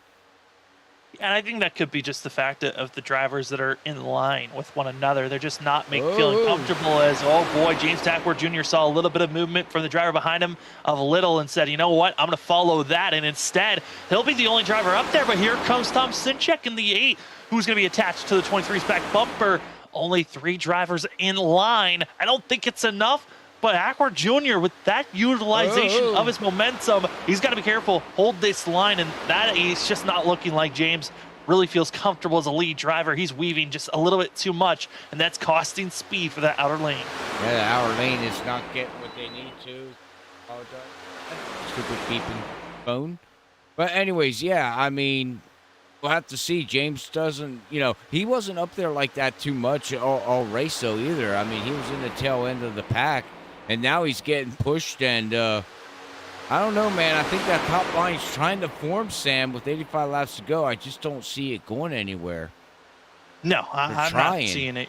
I'm not seeing it move really either. Yeah. And if we're going to see a driver move up, it might have to be the 4 of, that Jamie Lee Dunning or someone else that's in this hour up front. But I think Stympian might be that one driver. But right now, you feel for Zach Hall. He's got no one really to work with. And the 24 is just stalled. There's no one that he really can trust to push. If there's anybody, I'd imagine the 26 of Little could be a driver, but Little's got some front end damage. It's the 4 that's looking the strongest. But that's if he wants to move up and work with somebody. Well, that's it. You're watching Zach Hall back here. He runs the low line, and then he's back up on the high side seat. Now he goes back to the low line. I mean, he's trying everything possible, trying to figure out where he wants to go. As right now, it looks like James Hackworth is going to get stuck in the middle. That top line fell apart fast, and now they're going to try to regather up going on down the backstretch. Talked about Little, maybe a driver to work with, but that front end damage is hurting him, and as well as side drafting, hurting Thompson, Checkadani. Oh boy, there's Norris. Norris just needs to get off the track. I'm going to be completely honest. That 54 is a hazard. He's only going 130, 140 miles per hour at max speed, while the rest of the field is almost climbing up to 200 miles per hour. That is a 60 miles per hour difference. And that closing rate is incredible. Vince, that of Christopher Norris, needs to move down to the apron because he is going to cause another wreck here coming up these final 10 laps. Yeah, he needs to get off the track and get down to the apron. I mean, if he wants to run laps, I'll give him that. But don't be up on the track. Don't be on the high line. Don't be on the low line. Get the car down on the apron at that kind of speed. If this is real NASCAR, he would have to park it. He wouldn't even be up to, mandated speed of what they would ask for requirements, out of that car. Yeah, he would have been parked, I would say. I mean, Christopher Norris by himself isn't even running a minute a lap. And that is, he's almost running a minute and 10 seconds each lap. That's how slow he is. That's 20 seconds slower than what the leader's running currently. Wow, that's... Yeah, and the closing rate with these cars here, with a split second like that, man, you can run right into them. We've seen it happen, and we just don't want to see it happen again here. As now Zach Hall. What are you seeing there, Sam? Oh, watch out for that 89. He was about to get under that of Lee, and I thought for a second we were going to see that scene fail, potentially cause an incident there. But luckily, everyone gets in line. But these drivers. You could tell, Robert, it is go time here shortly. Yeah, well, we're getting down to about 10 laps to go here. Zach Hall finally got his way out of the little shuffle, and now he's got Tyler Dingler right behind him here. He's on the high side. So, I mean, he worked his way. Now he just needs to find some friends is what he needs to find. And right now he's that top line gets such a momentum, and then it just seems like it stalls out there, Sam. Now, Zach Hall is up on the high side of carpool, or does Steven Stympian decide to go up and help his teammate? We've seen how strong they were together. Well, I like the fact that it's Zach Hall that's leading this group. He's much more of a driver, and there's Stimp, and I think for Stympian, he's got to get back in line. He's got to follow Vincent Sora, and here's the big thing why I want to see the 81 do that. If he could get a good run and get in front of the 24 with the momentum, that's going to be really where they can carry that speed and move forward. Otherwise, for Stympian, he can back off. He doesn't have to give a push to that of Sora as much. But here we go. Yeah. He's trying to build up that momentum. Watch out for the 81 here. He's going to try, but nope, he backs off again. And now Tyler Dingler is going to give Zach Hall a big bump and push him forward. I'm telling you, that 81 and 24, they need to figure something out, Sam. If they can get hooked up, they can really, I think, can move to the front. But like you said... Oh, watch out. It's going to be Christopher Norris coming out of the corner, and he's going to move up here late. And this is, hopefully we don't go 3 wide. Oh, hang on. And they made it through. Oh, boy, thank God. I don't understand why Norris made that move. I'll be honest. I was watching the 54. He was on the inside lane and decided to move up, coming down the exit of the corner instead of going down on the apron. It does not make sense in my brain. Bob Skinner a lot faster than Norris, so it makes sense that he'd be on the higher lane. He's got a lot more time to react. Norris needs to just get off the track. He is not doing anything to help his service out at all, and is just hurting these drivers if they want to try to go 3 wide as we're coming up to 10 laps to go. They're going to go 3 wide. There we and go. if we stay green, they will catch up to Norris again. Yep, to catch up North, but look what just happened there. Steven Stempy and Zach Hall finally got hooked up on the high side, and now you're going to have Brandon Colley as a teammate with Stempy and Zach Hall. Oh, as he gets pushed up on the high side, Vincent Sor's going to back off, and that top line's going to motor on by. Just showing you lose a little bit of momentum, and it can kill a whole entire lane. And Wow. now we're going to be seeing a new cluster of drivers up into the top 5. Stimpy, and he's been up there now, going to be leading once again like he was doing earlier in the race. Now he's going to have Zach Hall in his back bumper, and here comes Adam Jamison, who's going to try that outer lane. No help. Watch out for the 66 to go backwards. Yeah, he's going to go backwards right now, and he's got to try to find something as Carl Poole's going to go right by him in the 4. And, oh, there goes Tyler with Brandon Colley in the wall. And, wow, what a wreck, Sam. All the way down the front stretch. And just like that, you know, one bad bump at a bad spot on the exit of the tri-oval. That's when you're at your loosest. You're trying to hold a lane, and you can see yourself being spun around and wrecked out. And for the 19 that was having a really good run for himself, now he's going to be done for the rest of this race. Yeah, unfortunately, he was having a great run here. We can go back on the replay and see exactly what happened here. With it looked like it was just a bad bump from Colley, if you ask me. If you look right here, it looks like Tyler Dingler went down a little bit of load, so he went run into Zach Hall, and unfortunately got clipped by Colley, and around he went and hard into the wall. The 86 of Richardson, I don't know, drove through him. I don't know if that caused any damage as roof flaps deploy on that 19. And they deploy again to keep the car on the track. Well, that's good safety for NASCAR there. Yeah, and then you see there Hackworth able to slow down just enough to go down and avoid that of Dangler, and a lot of carnage going to the 19. And I believe because we've seen this before, the most recent driver I could think of is James Loveland, seeing drivers, you know, having to phase through one another. And I believe there for Jamison, he is okay, even though on our screen you saw the 19 and the 86 involved with one another. Yeah, I think the 86 is okay. I don't think he's got too much damage. I don't think he got any damage out of that. Well, you know, we don't know. Yeah. You know, well, people seen what happened. We can't say exactly what happened, but you've seen it. To see it, and now we're seeing how the driver's going to set up for themselves. And here we go. Oh man. Well, with the timing of this yellow and the driver's now pacing, it's going to be, I would say, about 4 laps to go before we go green, as the drivers are going to be having themselves a lot of action coming up. And you see there, post-race coming up after this. We've got interviews for our top 3 once we are done, as well as previewing our next race, which that will be at Homestead. And as well, giving you previews of how the week's going to look here on Freaky Fast Broadcasting. So when the race is over, don't miss out. We still got a lot more coverage here after the checker flag waves for our post-race show. Thank you for everyone for watching us so far. This has been a fun race in general to watch. I know we've seen some bad wrecks, but I gotta say here, you know, Robert, I don't technically think that we've had truly the big one just yet. Yeah, I don't think so either. I mean, we had a total of maybe 3, 4. What number do you go? Yeah. Go ahead, Sam. I mean, the biggest one we've had here so far tonight, I would say, 4. 4, yeah. Have been involved in a wreck. I mean, they've been pretty spaced out from one another. That last one was the biggest so far of the amount of drivers that got hit with contact.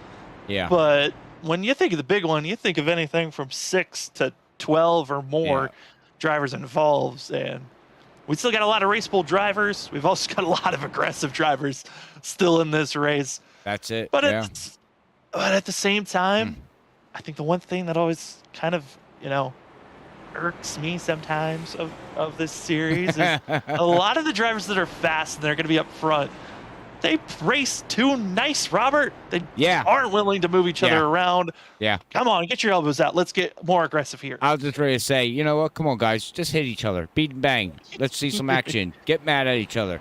I don't freaking care. Anyways. I agree with you. Well- Sometimes the racing, it gets too nice. As teammate wise, you know what I mean, Sam. So I mean that happens. I get it. You don't want to wreck your teammate, but we always hear out of a lot of teams, it's like when it comes down to the end, teammates or not, I'm going for the win. So we might see the big one yet here. I mean, 7 laps to go. We're going to have 6 laps to go, maybe 5 laps to go. Potentially 5. Yeah, I mean, we can still see the big one.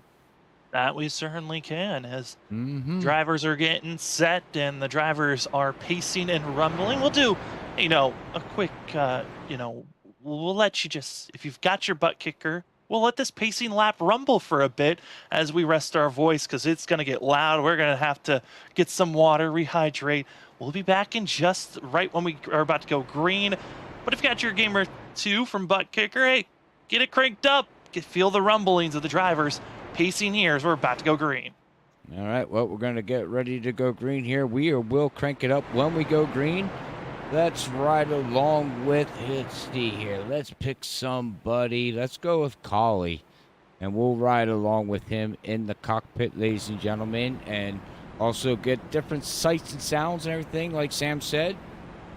We're going to crank her up here in a second when they go back green. So get ready for your surround sound to get really loud, because it's going to get really loud here at Freaky Fast Broadcasting. So as we're going to get freaky crazy, freaky nuts, and freaky fast. So hang on, ladies and gentlemen. Like Sam said, we're going to take a quick drink here, but we will crank her up here once they get here to the start-finish line.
Thank you for ButtKicker for our crank it up there, as gave us a slight break, as we thought they could survive to 3 to go. They could not. Drivers caught up in a mess. Coming out of turn number 2 onto the back stretch, and you saw there live. Everyone trying to jostle for every position. A bad little contact. And the drivers going to be seeing Nick Crawford as well as Peel and many others. And we saw the drivers, talked about it during pacing. The big one strikes here late, and with this incident and the timing of it, we're going to overtime. As drivers, you see here, just all collected. Crawford, that of Tom Sinchak, Kyle Rochelle with a slow down. But this is going to be putting us into overtime for ourselves. Yeah, unfortunately, Tom Simchek was having a good run there, Sam. And unfortunately, down to the end, his bad luck strikes again, unfortunately. And, well, I don't know what to say about that number 8 machine. He can't win for trying. We'll say this, Robert. Okay. As long as he can get back out on track, the chance for Tom Sinchek to beat his he beat out his best finish of top 20. He's only finished 20th all season long. Man. But it's not looking good. He's got required damage. He has to come into pit road, and there's still plenty of drivers still out on track that could be passing him. Tom Sinchek might finish outside the top 20 again. Oh, God. Oh, I was trying not to talk about Tom all night long, hoping his luck would change. No. Oh, man. Hey, you gave it a shot, right? I was wondering why you kept on saying during the commercial breaks there was somebody you wanted to talk about, but you wouldn't talk about him. Well, now I see. I get it. I wanted to talk about Tom all night long because he was staying out of trouble. He was doing great. But no, it's not going to work out for the machine, for the Late Apex Racing team.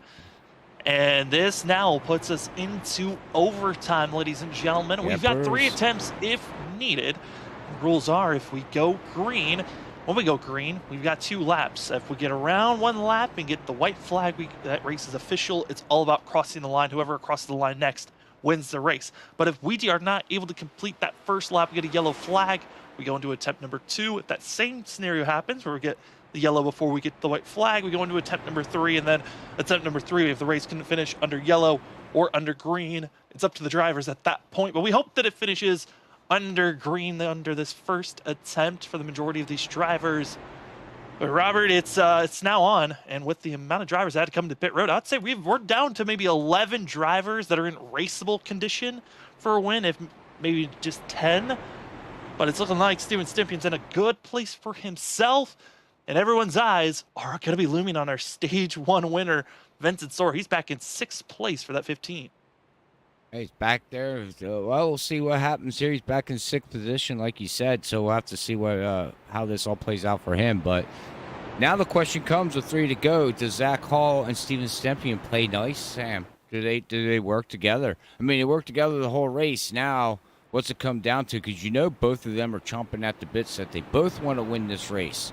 And they both want to get a victory and put it under their belts here at World Series of Sim Racing. So how long do them two work together is going to be the question. And not only that, they're starting side by side, and you got a teammate of Collie right behind you.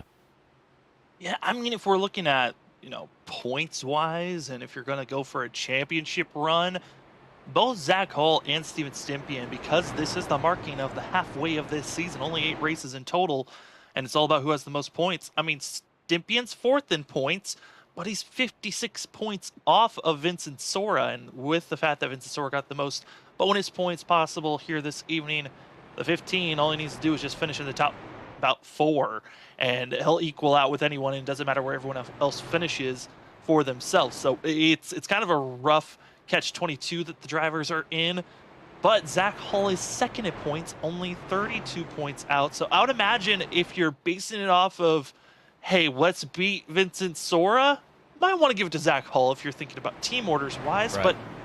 But hey, that's us up in the booth thinking about team orders while the drivers are all down there. They might be in the same Discord communicating strategies on how to take off. Right. But every single one of these drivers wants to win here at Talladega. Well, most definitely, and every single one of these drivers, with damage or not, they have a shot to win this, Sam. I mean, this is Super Speedway Racing. This is Talladega, fastest track on NASCAR circuit side of things. So 2.66 miles here, for one lap. Like you said, it's long. So 3 laps, a lot of things can happen within them 3 laps. So we'll have to see how this all plays out. Again, thank you everybody out there for joining us here at Freaky Fast Broadcasting. Hopefully you enjoyed tonight's content, and hopefully we'll see you back in the future here if this is the first time ever watching us. Like we said, we have a lot of content coming up. And also here at the end of the race, we got post-race interviews coming up with the top 3, our upcoming future schedule that we have coming up, and there's a whole bunch of stuff. So, yeah, make sure you stay tuned here at Freaky Fast Broadcasting. Robert, we talked about Tom Sinchek. Uh-oh. The ability of him getting a top 20 finish. Uh-oh. It might happen today. The amount of drivers that are still raceable, if for some reason we go into attempt number 2, that is going to be bumping Tom Sinchek back, but he'll get at least a top 19 finish as long as Alexander Light doesn't get reconnected to the server. And it looks like he's trying to, but he's not getting back out on track. So Tom Sinchek, he could get at least a 19th finish if for some reason we go into attempt number 2. Well, 19th is better than 20, right? Yeah, that's true. He's got 20th a couple times this season. I don't think. Next week will be top 18. We're just ragging on Tom because we know that he has the ability, has the speed to go up for a win. The luck just has not been there. As the pace car rolls off, it's time for this, Robert. Who's going to win that of the Hot Lap Designs 266? Who's going to get it done? Well, it's time to go roaring as overtime. Attempt number 1 is green, and Stympian is all in his lonesome. That's an odd start for the 81. Yeah, not only that, look who also got the hot start of Carl Everett now is going to put himself in second position right in between Zach Hall and 2 other teammates with Steven Stympian, and Vincent Sora stuck on the high side. He needs to find some help here as we go down the backstretch, ladies and gentlemen, to get ready for the white flag. I mean, right now, Vincent Sora is going to need any type of help, and he doesn't have any teammates and squeezing behind. They're wrecking further back. They stay straight. We stay green. Vincent Sora, he's hoping that he can find a little bit of help. He's not going to find it for himself. We move back up through the tri-oval. If we stay green, we race it to the end. And right now, a lot of scattering further back in the field. They're going to be 3 wide through the tri-oval for further back. Vincent Sora going to be going from 8th place up to 4th now. And watch out for the 15. He made the daring move by himself with a little bit of help from drivers further back at the end of stage 1, but we're white. It's going to be your European wax-centered white flag, as it's going to be Stympian, Hall, 2-car tango for themselves. Then it's Sora trying to squeeze down, but Little not helping at all. They're going to be side by side. It's all Stympian and Hall, and maybe Colley if they get it coming out of turn number 4. Here they come, turn out of 4. You got 2 drivers that are hunting for a win for the first time of the season here at WSSR. And Zach Hall gave him a good push, but I think he pushed him out too far, Sam. He's got to latch on right now, and if he's going to do the move, Steven Stympian is going to wave it back and forth. Steven Stympian going to be trying his best, but here comes Hall. Hall to the outside, and he goes even further up to the wall, but it's Steven Stympian. Robert called it. He was the super speedway master to watch out for, and he gets it done for the 81. Wow, and Zach Hall, again, second position, and he did that at Auto Club and got his first pole ever at World Series of Sim Racing, and, finishing second. I mean, it was a tough race, 100 laps here, that's grueling racing right there, overall, but congratulations to Steven Stympian. I mean, he was talking smack all week here on Discord with the league and said, nope, it's going to be my turn to win, and he finally brings it home there, Sam, for a victory. So, congratulations to everybody, but wow, what a race. And an absolute spectacular one to watch, and for Vincent Sora, frustration mounting up for himself. Got trapped between himself and Jeremy Little. They just continue to stay side by side for a whole lap, never able to help and assist one another, and it kind of just gifted the up front finish. 1, 2, 3, Robert, and I know you love to hear it, but I thought you were going to jinx them. You didn't. Freaky Fast Racing, able to get a 1, 2, 3 finish here tonight. That's what I'm talking about. As a team owner, I am smiling from ear to ear, ladies and gentlemen. Team got 1, 2, 3. I get a victory. Finally, I can say I got a victory from my teammates, my team, and I don't know what to say, but All I can say is everybody stay tuned here for post-race interviews as we get to talk to the top three here of Freaky Fast Racing and WSSR World Series of Sim Racing here at Talladega, but we'll be right back as we get our top three ready.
Welcome back, ladies and gentlemen, to the post-race show here on Freaky Fast Broadcasting for the WSSR iRacingiFlag Cup Series action here at Talladega for that of the Hot Lap Designs 266. At the end of the day, it was Freaky Fast Racing that got it done. 1, 2, 3 finish. Well, let's talk about the driver that got third place, who had a heck of a hard time in the early portions, but able to get a top 3 finish at the end. We got that at Brandon Colley up in the booth. And Colley, I got to say, tonight, that first portion seemed rough with you and some of the traffic you were stuck behind. But man, give us your thoughts there in that overtime attempt. Just unlucky that Vincent got side drafted there. He was looking to push me big there and just got pulled off my bumper, and that pretty much sealed it. Unless Zach and Stemp wrecked each other going for, there was no chance. I know we saw a lot, Brandon, of seeing the fact that out from our point of view, you were trying to make some big moves early on in the first stage, and also, trying to position yourself up front. How was it trying to get through traffic here this evening? It sucked. I mean, the inside, everybody kept yo-yoing back and forth the whole race. I mean, we had a big train on the bottom, and I mean, you were almost having to stab the brakes and kill 20 mile an hour before you got to the center of the corner to not run over the guy in front of you. Just hard to keep the bottom rolling. I mean, I gave up, I don't know how many times, 6 positions, just guys on the outside rolling because we got checked up. It was pretty rough. Well, we got 3 more races left in this season: Homestead, Phoenix, and Charlotte. Any of those races, making you feel like you got a good shot for another good finish here? I think Homestead's going to be pretty decent. Felt pretty comfortable there during the preseason practice races we had. Was really fast at Phoenix. Charlotte's kind of hit or miss. Just never really got a good feel for it. Haven't turned in too many practice laps there, but all 3 I should be able to get a good finish at, hopefully, barring any wrecks, which, it's racing, that kind of happens sometimes. It certainly is. Well, a top 3 finish for yourself here at Talladega. Congratulations on that. And before we let you go, the floor is yours for any shout-outs. First, I want to thank you guys, Freaky Fast Broadcasting, for coming on with us and doing a fantastic job every single week. I love to go back and watch them. Got to thank all the sponsors here for WSSR that have allowed us to make this thing happen and take care of some of our financial costs and allow us to pay out the drivers and keep these guys coming in to put on some good races. Got to thank Hot Laps Designs, European Wax Center, iRacingiFlag. Couldn't do without those guys.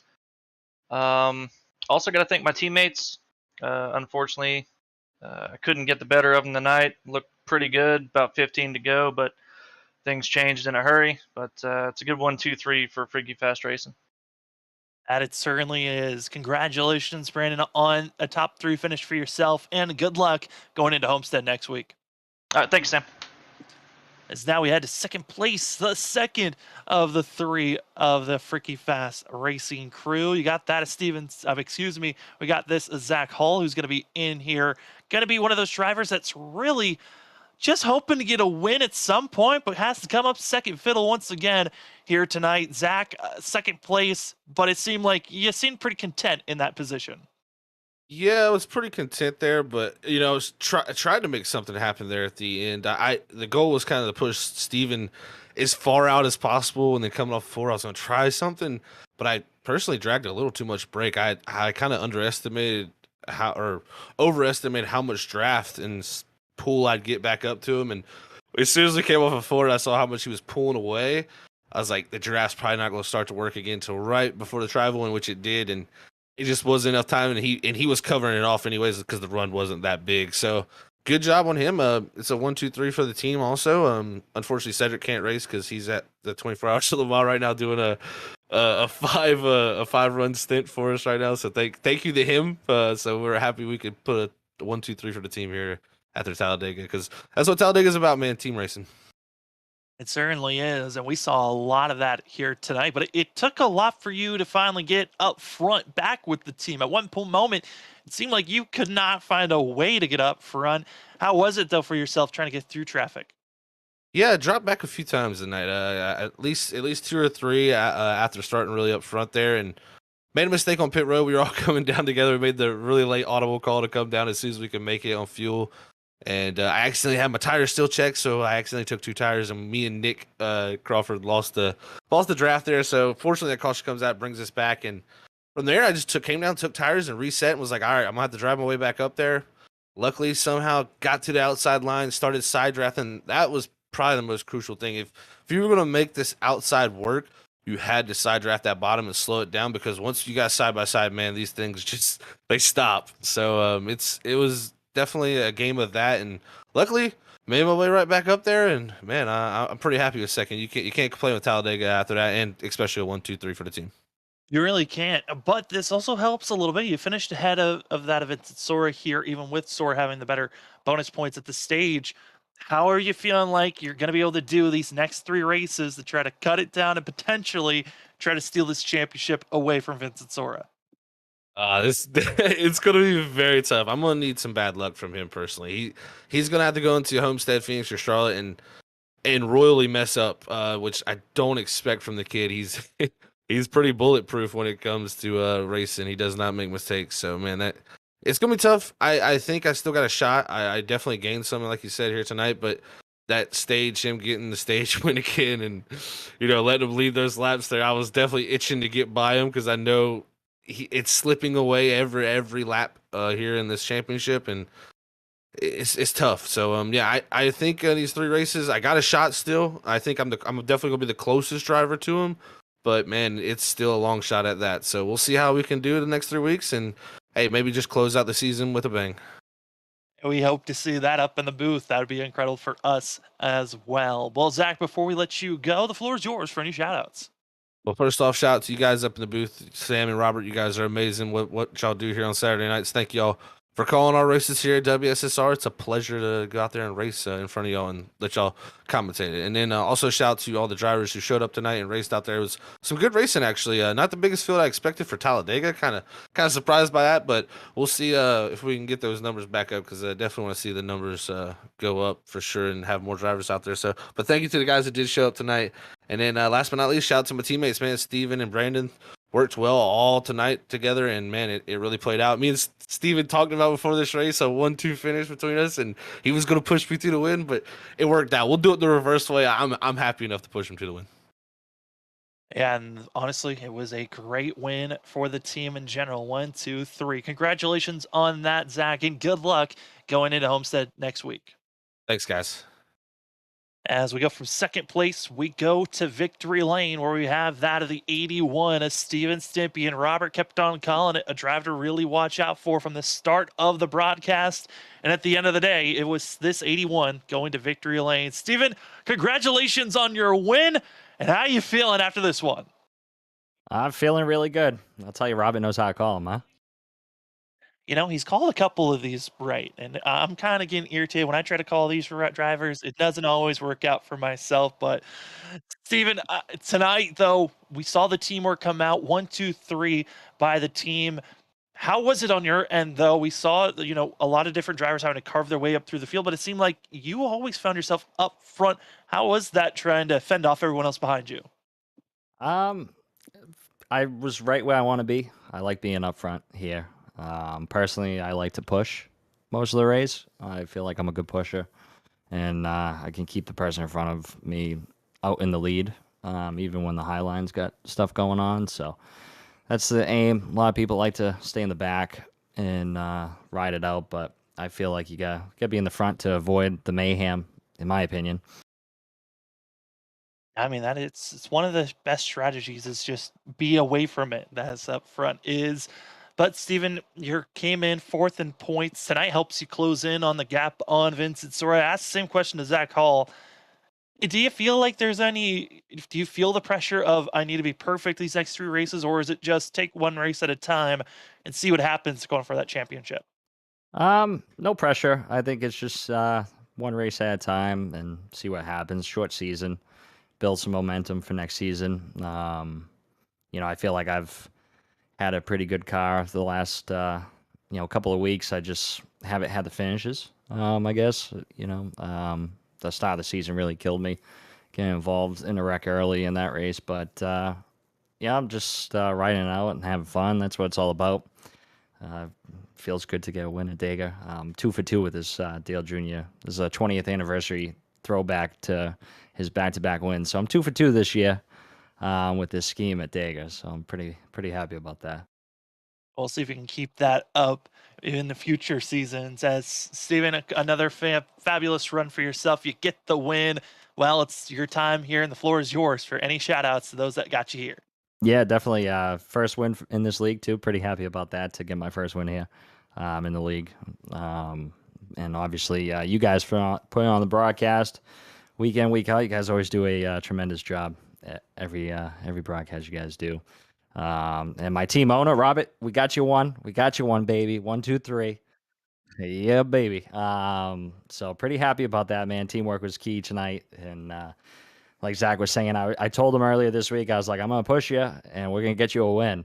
And it just worked out the opposite way. But, hey, we'll still take it, 1, 2, 3. But, big shout out to my dad out there watching, as always. And my beautiful fiance, whose birthday was yesterday. We celebrated her birthday yesterday. So good times. And obviously my handsome little guy. That's going to be 1 year next month. So, and then obviously the Chevrolet Camaro getting it done tonight. Pretty proud of that thing. It did a great job here tonight, Steven. Congratulations on your first win in WSSR iRacingiFlag Cup Series action, and have a good one celebrating this. Yeah, you guys have a good week, all right? As Steven takes off, I will love to see the excitement of getting your first win. And Robert, as we take a look at our unofficial racing results, as could be seeing some shuffling going around. It's Steven Stippian getting the win, Zach Hall in second, that of Collie going to get third, with that of Jeremy Little going to be getting fourth, with Christopher Fail taking fifth place. Great recovery for himself. Carl Pooler is going to be getting sixth place with that damaged nose, getting past Vincent Sora, one of his worst finishes so far this season, in seventh. That's crazy to think that a top 10 finishes is worst, but that consistency is what makes him our points leader so far. Kyle Rochelle gets 8th place, 9th goes to that of Bryce Colbert, as well as James Hackworth Jr. taking that 10th place position. Look at some of the other drivers. Nick Crawford taking away a 14th place, Danny Cochran taking away a 15th place. Tom Sinchak, best finish, 17th place for himself. We love to see that finally cracking officially instead of our top 20. Brian Johnson not having the run that he wanted either, nor Chuck Sweeting. A lot of drivers going to be wanting some better runs. But Robert, I mean, as a team owner, got to interview the top 3, which are your drivers. How are you feeling as a team owner seeing your drivers perform here tonight?